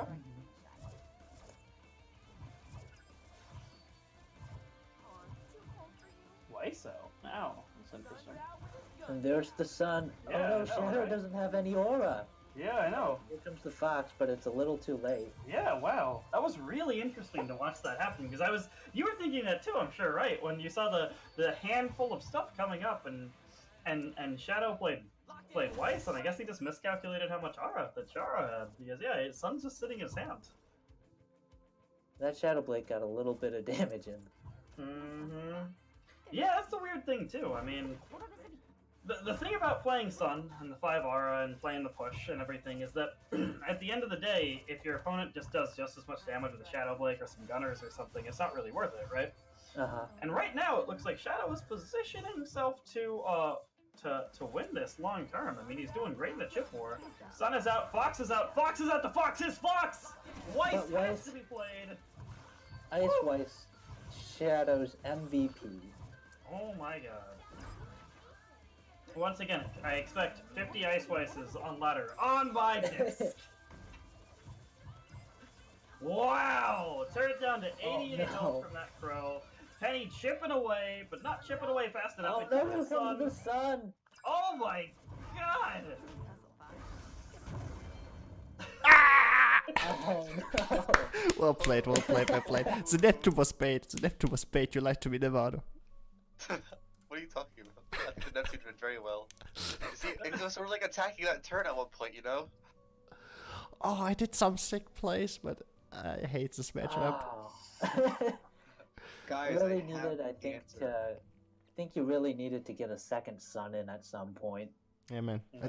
I have the answer to all of your problems. Just play Nuck. I don't have him. I don't have Nuck. Just Psyduck. Just Ah. keep getting dust until you roll Nuck. Just So, wail more. just so Just guys, well, yeah, just well, it's fine. That- just so that's you the guys answer know, to Same everything. toil. this makes Alright. me third place, which means we are now going to the finals, which is Shadow making a comeback, playing game of the game of the game of the game of the game of the game. Shadow says in chat, how does one beat this person named Flash? That's a great I did win one match. What I did is I just destroyed the turret with Sun. Yeah, I was gonna say, just play something. Yeah, it's fine. Yeah. Problem was second match. And I'm gonna tell him to replace the F with a C, so it's now Clash. I will say, How do you beat Clash? I'd like to know. I would like to know too. Wait, who lost to Clash? Full disclosure, I would like to know too. Clash? the strongest aspect about Flash isn't even like just like, oh, he can just not play this game for like a month and then just jump into a tournament and win. To me, the strongest aspect of Flash is he can adjust on the fly so fast. It's like, it's almost frustrating to watch, even if you're not playing. Like if you're just casting and you're watching, like, oh, he's down half a turret, he can't win, and then he just finds a way to adjust mid game and take out 2 turrets. And you're like, okay, whatever, you know. Like that is Flash to a T. I think that's the trick with figuring out how to keep up with his adjustments. Yeah, it's a gamer's life. I would say it's like Sakuya and me are maybe going main cast for this match. Sure. And you guys, if you want to see a pause, you can jump in with some quick fun facts. Brangle's jumping in! Just right off the bat. He's trying to go with the mega pressure strategy, and he does massive damage with the first push. This is over half That is HP half of a the turret. turret. That's over half a turret! We got a game. So obviously, again, the trade-off is Shadow played Brangle, did half a turret, and Flashy has twins, and is going to be using that to, in theory, transition into more damage. So, yeah, I mean, I don't think that anyone expected anything different from this opening. Shadow seems like he feels as though his Brangle, I feel like, is the best possible play. He can make it a tournament against Flash's twins every time he plays a twins. He plays a Pringle, takes out the turret, and then he just needs to find a way to defend. We are seeing a really interesting play here. He's playing this Weiss. This Ice Weiss very aggressively, and then the Cinder? I would That's have great. liked the Cinder active a little bit closer to the turret to hit the turret and also units, because that was indeed possible with the positioning of these units. Yeah, you're right. And that misplay can matter at this level. We do see the twins going in relatively early, which is interesting. I don't know. We'll have to see how this plays out. I mean, obviously this squad is still going to do some damage, but very risky. And Flash is slightly in the lead, but the problem is he needs to get the damage in again, which is harder with the twin stack, since you need to more build up compared to the This Beringal is deck. definitely, even if the health, like you're saying, the tower health or turret health is in, Flashy's favor, Flashy's got to be afraid of that Berengal just jumping in and doing damage. And He just there waited. you go. He just waited exactly for that, and she Wow! dodges. And of course, dodging the fox. Oh my god. And that's turret. He's That's got, okay. That's just The turret. game's not over, but that's still a really strong statement to say, like, you need to take this turret in 49 seconds, you know? Yeah. Even if he doesn't defend, he could also just say, I don't care about this turret, I'm going for your second turret now and ignore this turret. Yeah. But he And seems... it's possible he is going for the defense, yeah. Yeah. He freezes the twin, which is definitely solid. He needs to wait on the penny to place units who can tank. He baits out the twin forward, and the twin is down. Now this is a real problem for Flash. Flash maybe will just think, 25 seconds, and he has to defend the other turret at the same time, or else the game stills over. 20 seconds, 19, 18. Shadow got a little bit giddy there and jumped too early with the Beringal and did not dodge the fox this time. But still, 9, 8. can Penny do it? 71 HP, 36 HP, 1 HP. The turret is done. Gunner's getting in, doing a little bit of damage, but all it's gonna take is another Shadow Berengal, and he's waiting. He's literally hovering over that Berengal, waiting for that twins. Yeah, is it? Yeah. Does he do the... Yeah, exactly. This time he waited longer. He got his hat cool again and waited for Weiss the... is out too. Oh my god. Weiss stopping that turret damage is so critical for keeping this Berengal alive just a little bit longer. Gets a hit in. Oh my god. That Fox was a doing beautiful so Sin much active. damage. And this is 1-0 for Shadow. Oh. Woo. I need to update this. How do you beat Flashy? I guess you play a giant monkey. All losses from Flash were against monkeys. Yes. One loss against I'm gonna have Sun. to restart my client. You might be alone for just a second, but I can restart super Yeah. fast. One loss was to Beringle, one loss was to Sun, no Hey, they're other going. loss. They're going already. Yeah, I'm I'll loading jump in. I'll I'm catch loading Who in. cares about changing decks? They're just going in. Yeah. Again, I think that's entirely expected for this matchup, though. Oof. So it looks like oh, my game froze. It looks like Shadow had not Beringle in his starting hand because he was unable to instantly punish the twins there. If you guys are in, you can talk a little bit while I try Dodge to the load in. fox! That turret's just gonna melt the Bringle anyways. Cinder's gonna get quite a bit of chip in on the turret. It's already down to about 2k. So now I'm back in. It seems like it's again Flash already saying I don't want to bank more twins. I just want to go in with this damaged twin I have now. But it's just not a lot. I mean, it's still decent damage. He kind of equalizes the game. Yep, even slightly ahead. But it's not the normal twins play we see most of the times. Most of the times it's bank and go for the finishing touch at the end with just my full push. Exactly. I feel like the Twins' goal is more along the lines of you have to save up for this big push at the end, or else, you know, other cards can chip and defend in 2x much better. Ooh. Yeah, and that's the problem. If you only have like one twin, or you don't have the support for the two twins up, then yeah, 100%, it doesn't have that same value, like you're saying, as that kind of late game, end the game twins push. And that's what Shadow is trying to bank around, is playing a card that you can just play right at the bridge, jump in, even if it gets foxed or frozen or whatever, it's still gonna do its damage. So. But slight misplay by him from the last Beringle. He sadly was not able to dodge the fox, which led That's to actually him. a really big deal, because if it builds up to a second twin, Flash could just take 2 turrets or something, and then that's really hard to come back from. Yeah, Shadow already spamming set emotes. I think he realized that he's now in a really tough spot. He needs to make Yeah. some magic There happen. it is, exactly like we expected. Twin number 2 is on the field.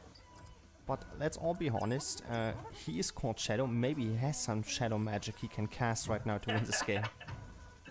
Well, Bringle got a hit in there, and that's, you know, it's pretty major. Got the turret down to 1,000, but now with the double twins going in, this is where it just becomes so hard to defend against a player of this caliber. We're seeing one turret dissolve, the other turret he's setting up to try to do some damage on. He's got the BDS going in, and yeah, this is the kind of classic Flashy formation where after the twins go in, he just every white thing and BDS and Shadowblade card just drop it in. Stalling as long as possible.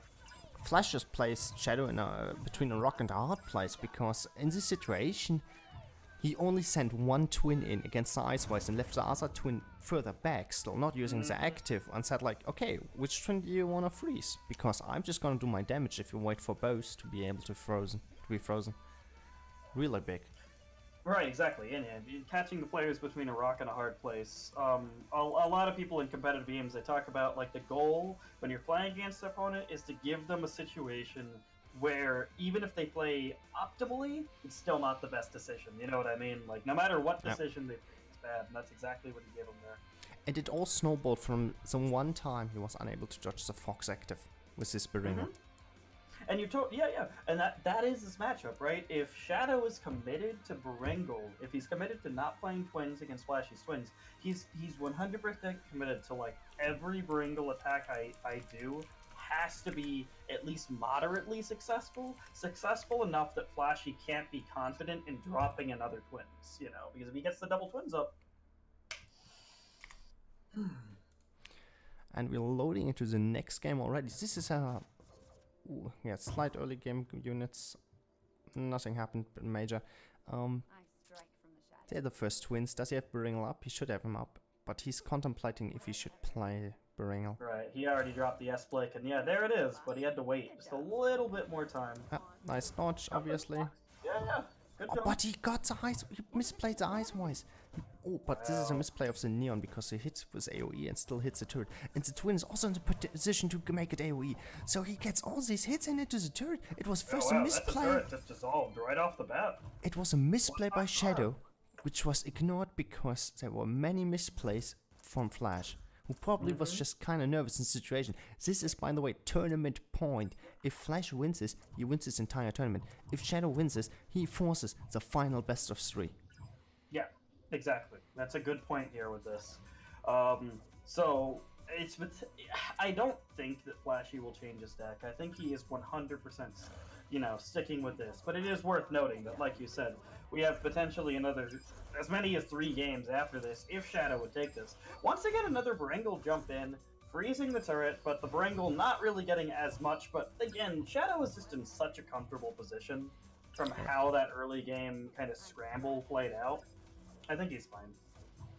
He just needs to pressure Flash enough so that he can't stack up 2 or 3 twins, because then obviously the game is wide open. Twins can just take out everything.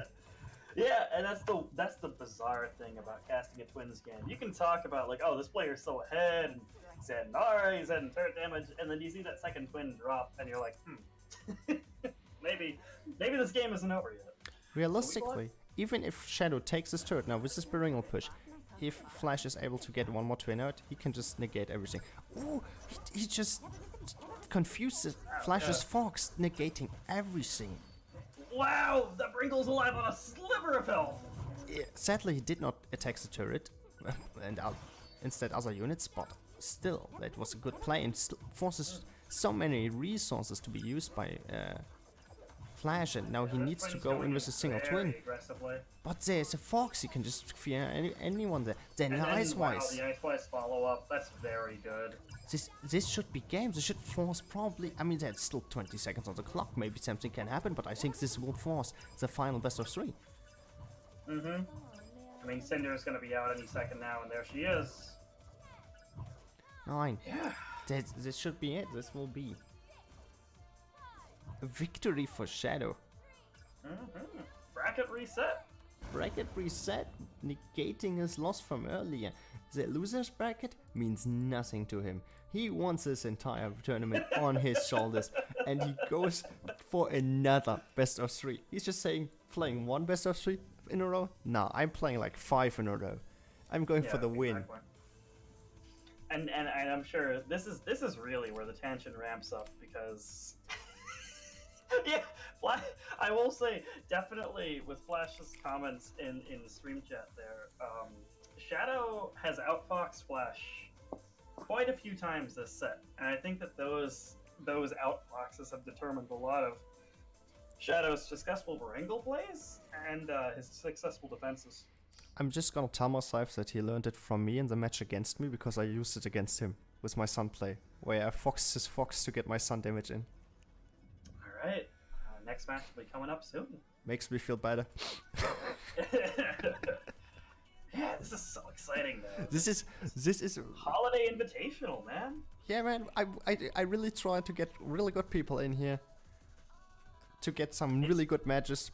Double elim. It's been a lot of good matches. Imagine this was not double elimination. Shadow would be out so long ago. Oh yeah. All right, we got it. This is the final, the grand final, best of 3. Last best of 3 of the tournament. Do we see any adjustments? Ooh, this time Shadow is even more braver than before. He just says, I don't even wait for you, twin. I just go in this time. Throw it in. Oh, there's a Fox, but the Fox again. The Fox from Shadow was already on the field. At this point, Flash must realize I need to change something up. Even if I don't change the deck, something about my playstyle. Maybe I need to drop my Fox instantly. But then it's hard because he can just dodge it with a jump with Beringal. But if he waits, then the enemy Fox will confuse his unit. Maybe a slight deck adjustment is needed. Jump with the twins back. I don't know. I feel like at this point,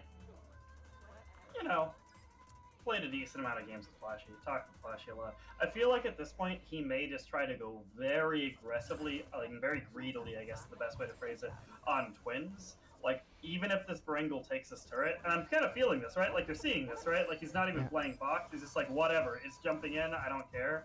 I think he's literally just trying to build up to a second twins and just say, like, even if you take this turret, I don't care. Yeah, but then he never did it until now. I don't think he will do it this time. Whoa, the dodge! Twins are in! Twins are hidden! And there's no Fox. He uses Fox on offense. He uses Vice too early. God. There is nothing for Shadow to do any kind of CC. Starting the second turret. Why not? You want to cut me a slice of cake? No, give me this entire cake. Flash doesn't care, he's hungry.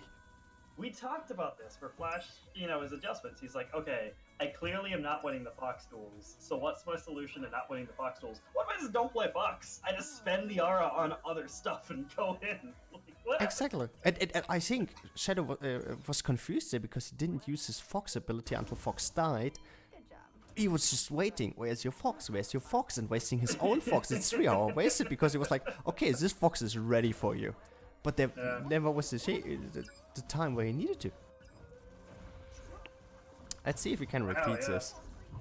Again, no Fox this time because he played it earlier. And the main turret now, because the main turret's active, that's shooting over at the Berengal. That was really key in stopping the damage there. Yeah, and he took nearly nothing. That was a really well defense, and I fear that Shadow may be getting too giddy now. He's getting nervous. I see some sloppy moves.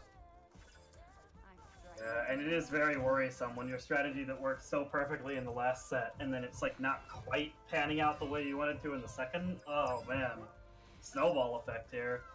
I mean, and that turret's so low. I think this turret is just gone. Yeah, it's still gone. This is a 1-0 for Flash now. And I'm gonna be honest, if I'm Shadow and if I'm smart right now, what I do is I tell the casters, yeah man, I'm gonna try to think if I adjust my deck and just take a few seconds to get myself ready mentally. Yeah, it is tricky. It is tricky. And like I said, it's the toughest part. I always found the toughest part of fighting Flash is the adjustments. The fact that he's just like Flash will make misplays. He's no player is a perfect player.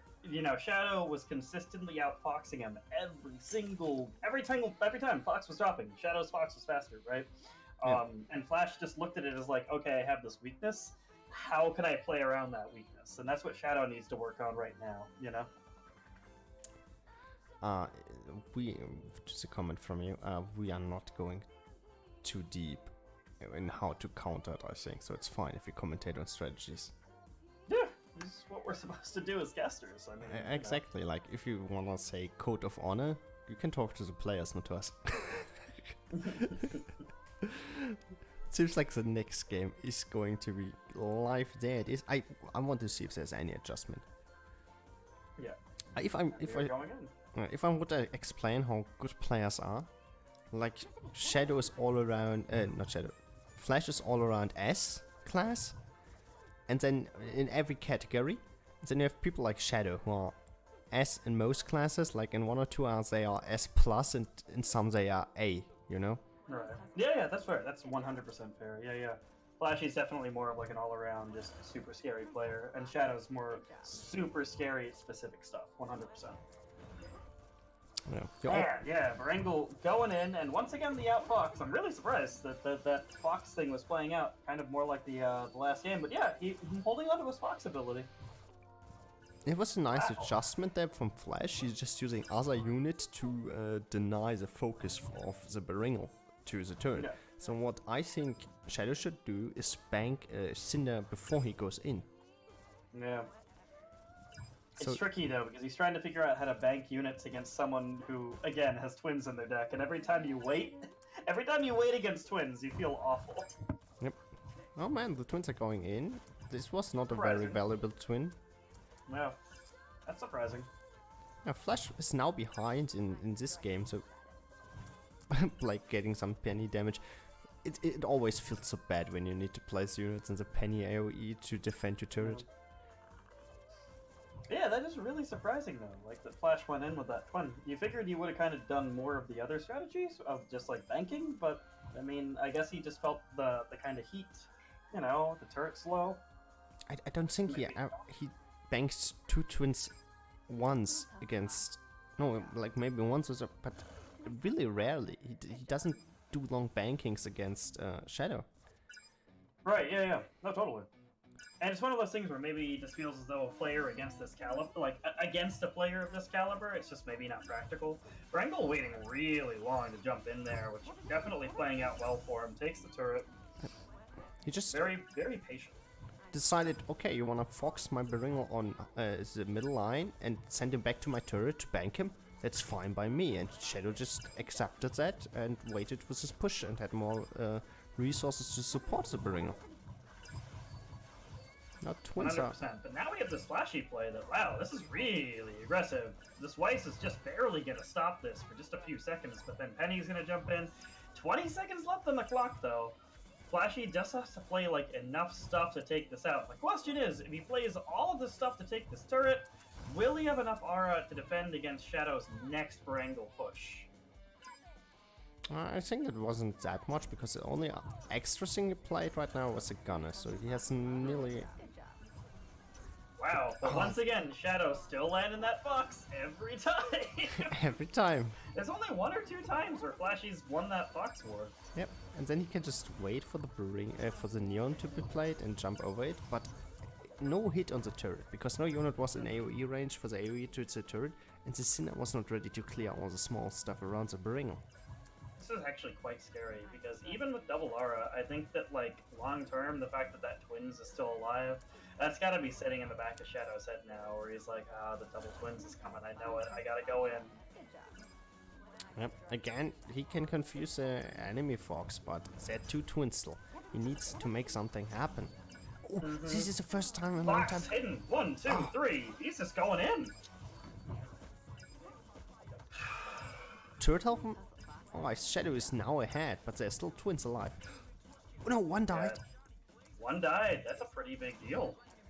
That was pretty key to Flashy being able to come back into this game and just take that turret. And now we have Twin and Barangle out. Is the Shadow Blade? Oh, the Shadow Blade clone was far enough away from the turret to not get... but there was one BDS close enough to the turret, and he took 500 HP off.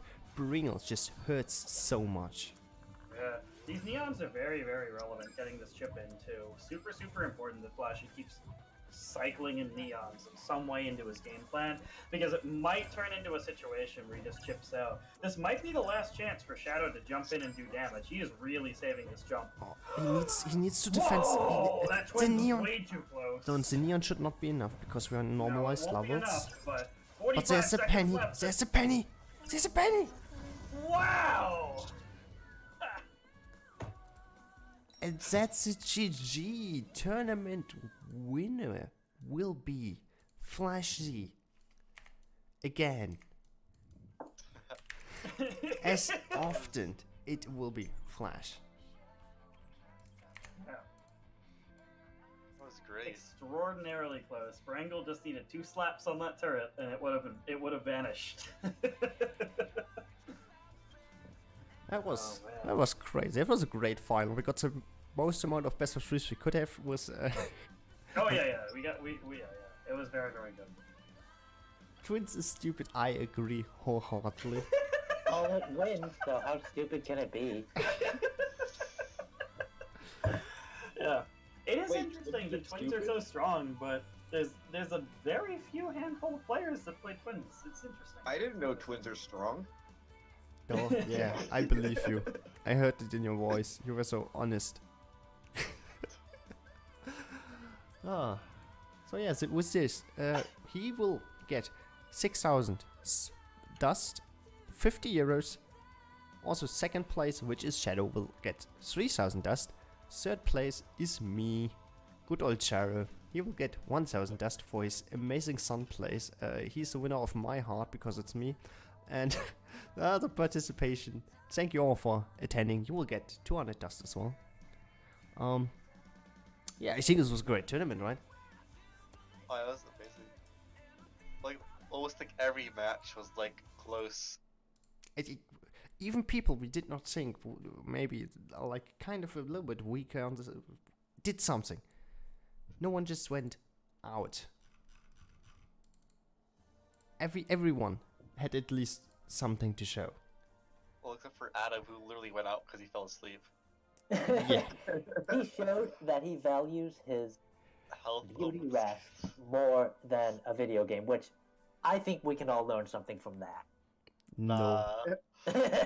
I'm just kidding. I'm the insane guy with 15,000 trophies. What do I know? Yeah, who's the true winner here? Probably Adam, who actually got to sleep. Yeah. Sleep. Sleep is for the weak. So, I would think we are done. And if you guys want, I will give you a stage first for some shoutouts from your side. And then I will do mine at the end. Are we do like the winner interview thing again? I mean, I don't know. Flash, do you want to be interviewed? Winner interviewed. Are you up for that? But not for the other Maelstrom tournaments. Yeah, but I don't think if Flash wants to. He never did before. Sure? That's sure. Sure. Hey, exclusive Flash interview. Exclusive Flash interview. But is Flash in, because we are right now in your Discord let me talking? Let me just give him the invite.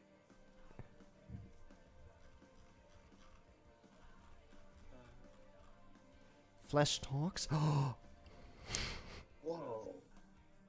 By the way, it's quite possible that soon, TM, there will be the second episode of the Faunus cast. Soon, TM. Soon, TM, to which Flash agreed to join.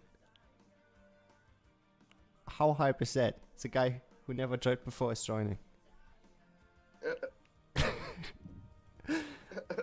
Other people that already said yes, unless they don't have time, we will need to see if we can manage time-wise, are Nirvana and Rain Buckets, and me obviously. This would be the lineup right now for the second Forest cast.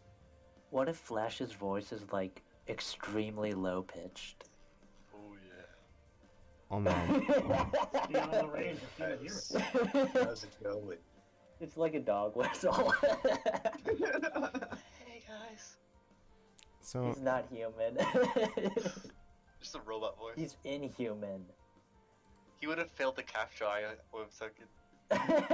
Yeah. oh Flash, I think you have the role. You can join us in our voice chat anytime you want. Hi, I wasn't invited, but I'm here. Oh, it's Shadow. What's up? Hello, Shadow. So while we're waiting for Flash, Shadow, how do you feel destroying my dreams again? Not as bad as losing to twins again. Shadow, how does it feel losing to Nuck? Oh my god, that I game. need to practice. That game. Oh my god. Hello, Flash. Yo. How does it feel to win again? Well, I mean, I didn't expect to win this tournament, so I mean, it feels pretty good. He's just gonna What's- throw, be back because he didn't get sleep. Let me look how the bracket went. Who did you play? You played Dr. Pepper. I mean, I think you won that handily. Then you played Rosenrod. Rosenrod, yeah. Yeah, you defeated him, and he made it pretty fast, so that's really good. Then you defeated Drifted. Then, I don't know how you did it, but you defeated me, which should normally be impossible.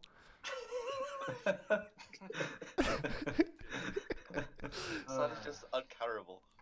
Yeah, that makes no sense, and then you defeated Shadow. I think it was a pretty solid tournament, skill-wise, right? Oh yeah. Yeah, I was scared of Rain and Shadow, and I think I got kind of lucky in the winners bracket that they both dropped out. Because I mean, I lost the Shadow. I lost the first game to Shadow, so if we met in the winners finals, I would have probably, Right. got Yeah. the tournament. That's. Oh, you're right. You're right. Yeah. It is crazy. I mean, both times you lost to monkeys. So I guess monkeys are your weakness. Beringer is just, I don't know, man. It's like, I think it's like a 50-50. Like, you have to fox it either before it jumps or you have to wait, and it's like up to your opponent whether they decide to jump or not. So it's. Yeah. But I did also miss many of them when they jumped to my turret, so there's that. Yeah. No. Main Cobra. I'm calling you out because you're the one who knocked Shadow out, so you're the reason Flash won. So, Flash, you should thank Main Cobra for, maybe show some of that prize money with him. Thoroughly single wanted hero. to use Nuck. I just wanted to use Nuck. Come on. Watching Nuck get dropped at the bridge and just toss a spider droid defenseless into a pile of white fang stuff. That was pretty amazing. That was so amazing. This Knack grabbed the spider is shooting his laser through, on the turret, really far away, max range, and the Knack comes and throws him right next to the turret. So the turret starts attacking the spider, he drops BDS and white fang units on him, and he just dies. This is I cruel learned and that unusual. trick against some like random on ladder. He was using Spider Droid, and then I placed Nuck, like as you guys said, like at the bridge, and he just yeeted him right into my own turret, and I was like, oh, I guess this works. Yeah. So, So should we like do one question each or something? Do we have any questions for Flash? and let's just go up from top to bottom. I think it's the same for everyone, right? Bless Sequoia and A would be top. Do you have any questions for Flash? Do I have any questions for Sir Flashy? It's a good question. So, Shadow bringing Brangle out versus your twin stack. So, I would say it's reasonable to assume that you, Flashy, feel as though twins and that particular wrap of the twins deck is one of the strongest decks, if not the strongest deck in the game, consistently against almost anything. Do you feel as though Brangle is the closest win con that you can get to trying to counter it, or at least trying to match it in the tournament? Yeah, for now at least. I mean, I haven't played in a while. Somebody might have found something I don't know about, but pairing up specifically played by Shadow, it's always been a problem for me. Many tournaments, and again, this tournament, I think it was the closest thing to defeat me other than Sorrow, and it's what I was afraid of. So, yeah, I would say so. Okay, Cobra, do you have a question?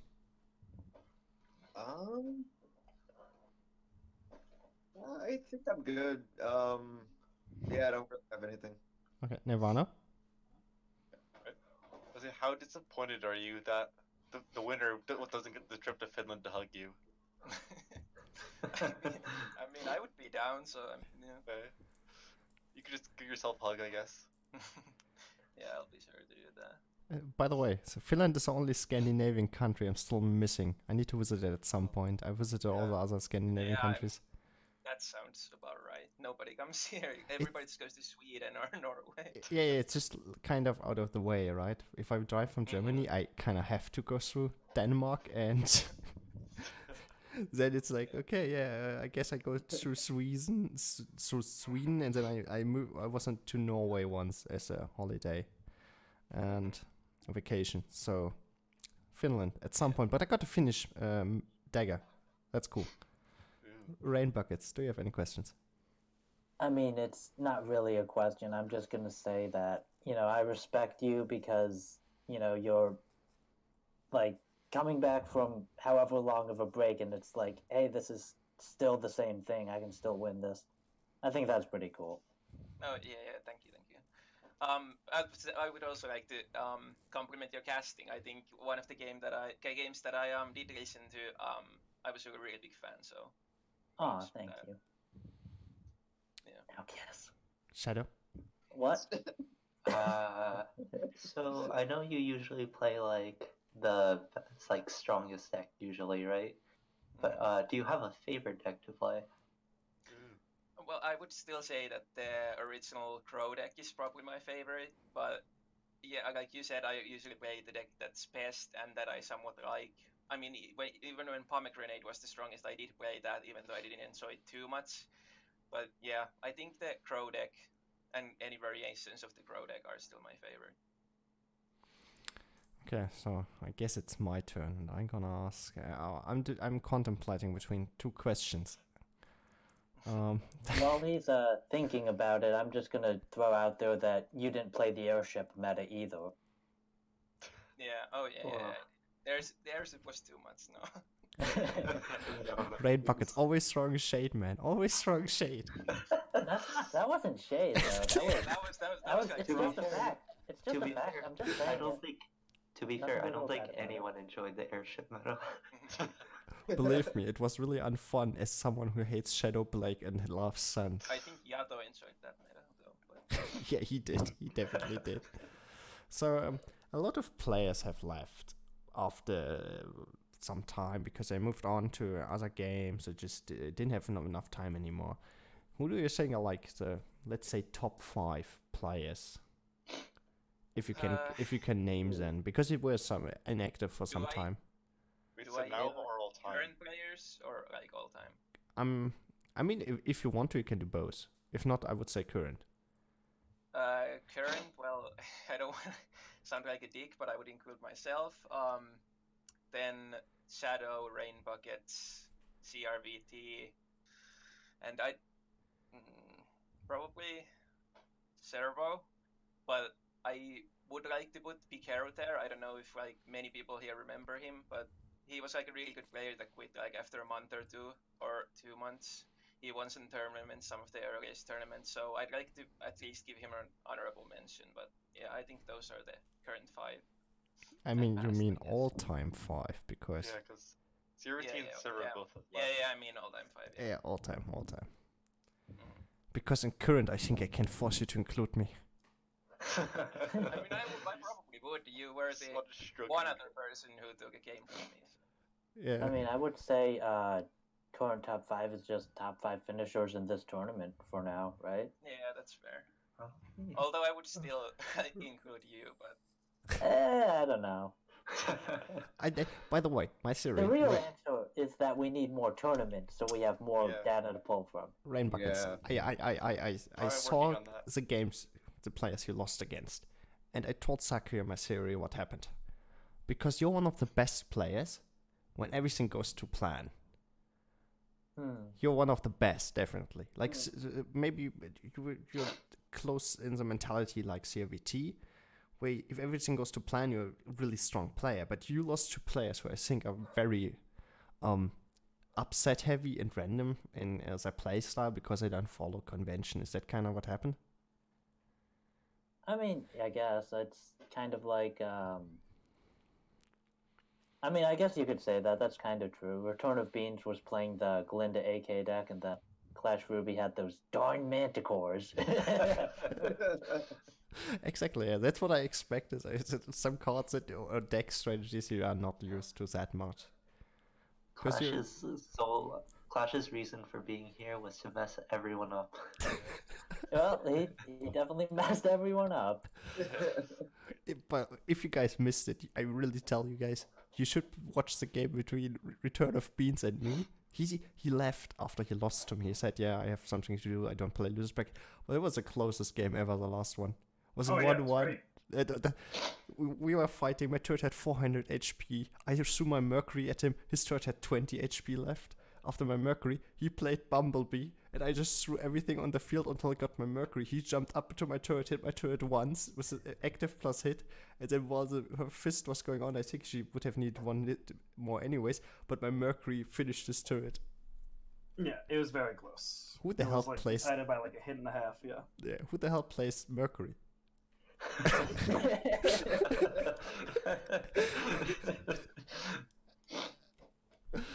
Yeah. So, yeah. Flash, you're the most winningest player. Just you wait until Sun gets buffed. They promised me on Twitter. Oh, I guess I should mention this, but I'm probably like officially retiring now, so it's probably only a matter of time before one of you guys pass me. So I mean, I'll come back if they add the things we've been asking for, but I'm probably done for now. Well, just in case, I want to list off all of Flashy's achievements from the Hall of Fame. Yeah, sure. Oh yeah, that exists. Do that. He was 6th to reach 3K preseason. He was first in the Oasis tournament, number 3. Oh, the Oasis First in the Majesty tournament, number 2, 3, 5, and 9. And he was first in the Faunus Holiday Invitational, number 1. Yay! I'm clapping, but I'm clapping in my head because my hands are like, I don't know. I mean, I can clap, don't worry. Too busy petting my cat to clap.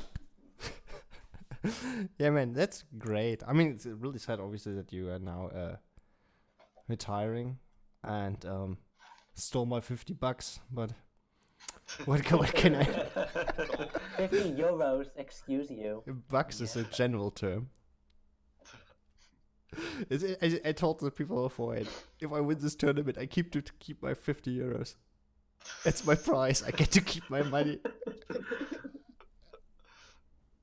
That's great. So, yeah. Shoutouts, everyone. Best of Q&A. Do your shoutouts. Shoutouts? Oh gosh. Oh jeez. Who do I even shout out? 5, 4, 3. I know, right? I think he means like hi, I'm Best Soccer URNA, and I stream here and do this. Yeah, you end. Yeah. Shouting out myself. Yeah, man. Well, that I can do. Hi, I'm Best Sakia NA. I stream Ruby. I stream a bunch of other stuff. I've been doing casting for a long ass time, and I've been doing game design for a while. I don't know. I do a lot of stuff. It would take a while to explain, but go check out my stream. It's the same as my handle, just twitch.tv/bestsakia, and I do stuff. I keep Flash for last. Cobra, here you go. Hey guys, I'm Humane Cobra. I cast and I stream Ruby. You can check me out at twitch.tv/Humane Cobra 1. And yeah, thank you. Nirvana, go. Hello. Oh, so sexy. I love it. Okay, Rain Buckets, you go. I'm Rain Bucket. I play a lot of Ruby Amity Arena. I stream a little bit. I cast a little bit. Just trying to be better at all those kinds of things. And I don't know, that's it. But to be honest, Nirvana, do you want to say anything else, or are you good? I had one thing I wanted to mention was that the next Maelstrom tournament, I have something exciting planned, so stay tuned for that. Hey. Nice. Okay, Shadow, you go. Second place. I'm Shadow 1800. I'm headmaster of Majesty and like all the Majesties, I guess. 1 through 10. Only 3 Majesties, yikes. No, 10, probably. I object. Eventually. Eventually.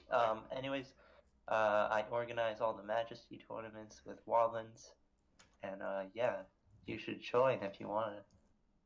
By the Join way, an academy. no idea why Woblins is here, but Woblins, say hi. Oh, it's all. Woblins, say hi. It's past my bedtime. Okay, that's Woblins shout out. So we're going to Flash Z. Final shout out from our kind. Well, I really have nothing to plug or shout out because I mean I'm basically quitting the game, so you won't probably be seeing too much of me. But if anybody wants, I would probably be down to cast some tournaments in the future.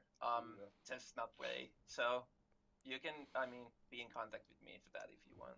You'd say that you can't take it back. I'm gonna hold you to that. So, by the way, everyone did his shout out, so it's my turn. I'm gonna thank all the people that watched, all the people that played, all the people that casted, and a special thanks goes out to obviously everyone still in this Discord and still watching after everyone else left. The other guys, I didn't like them anyways. You guys are special. This was a Maelstrom Faunus Holiday Invitational.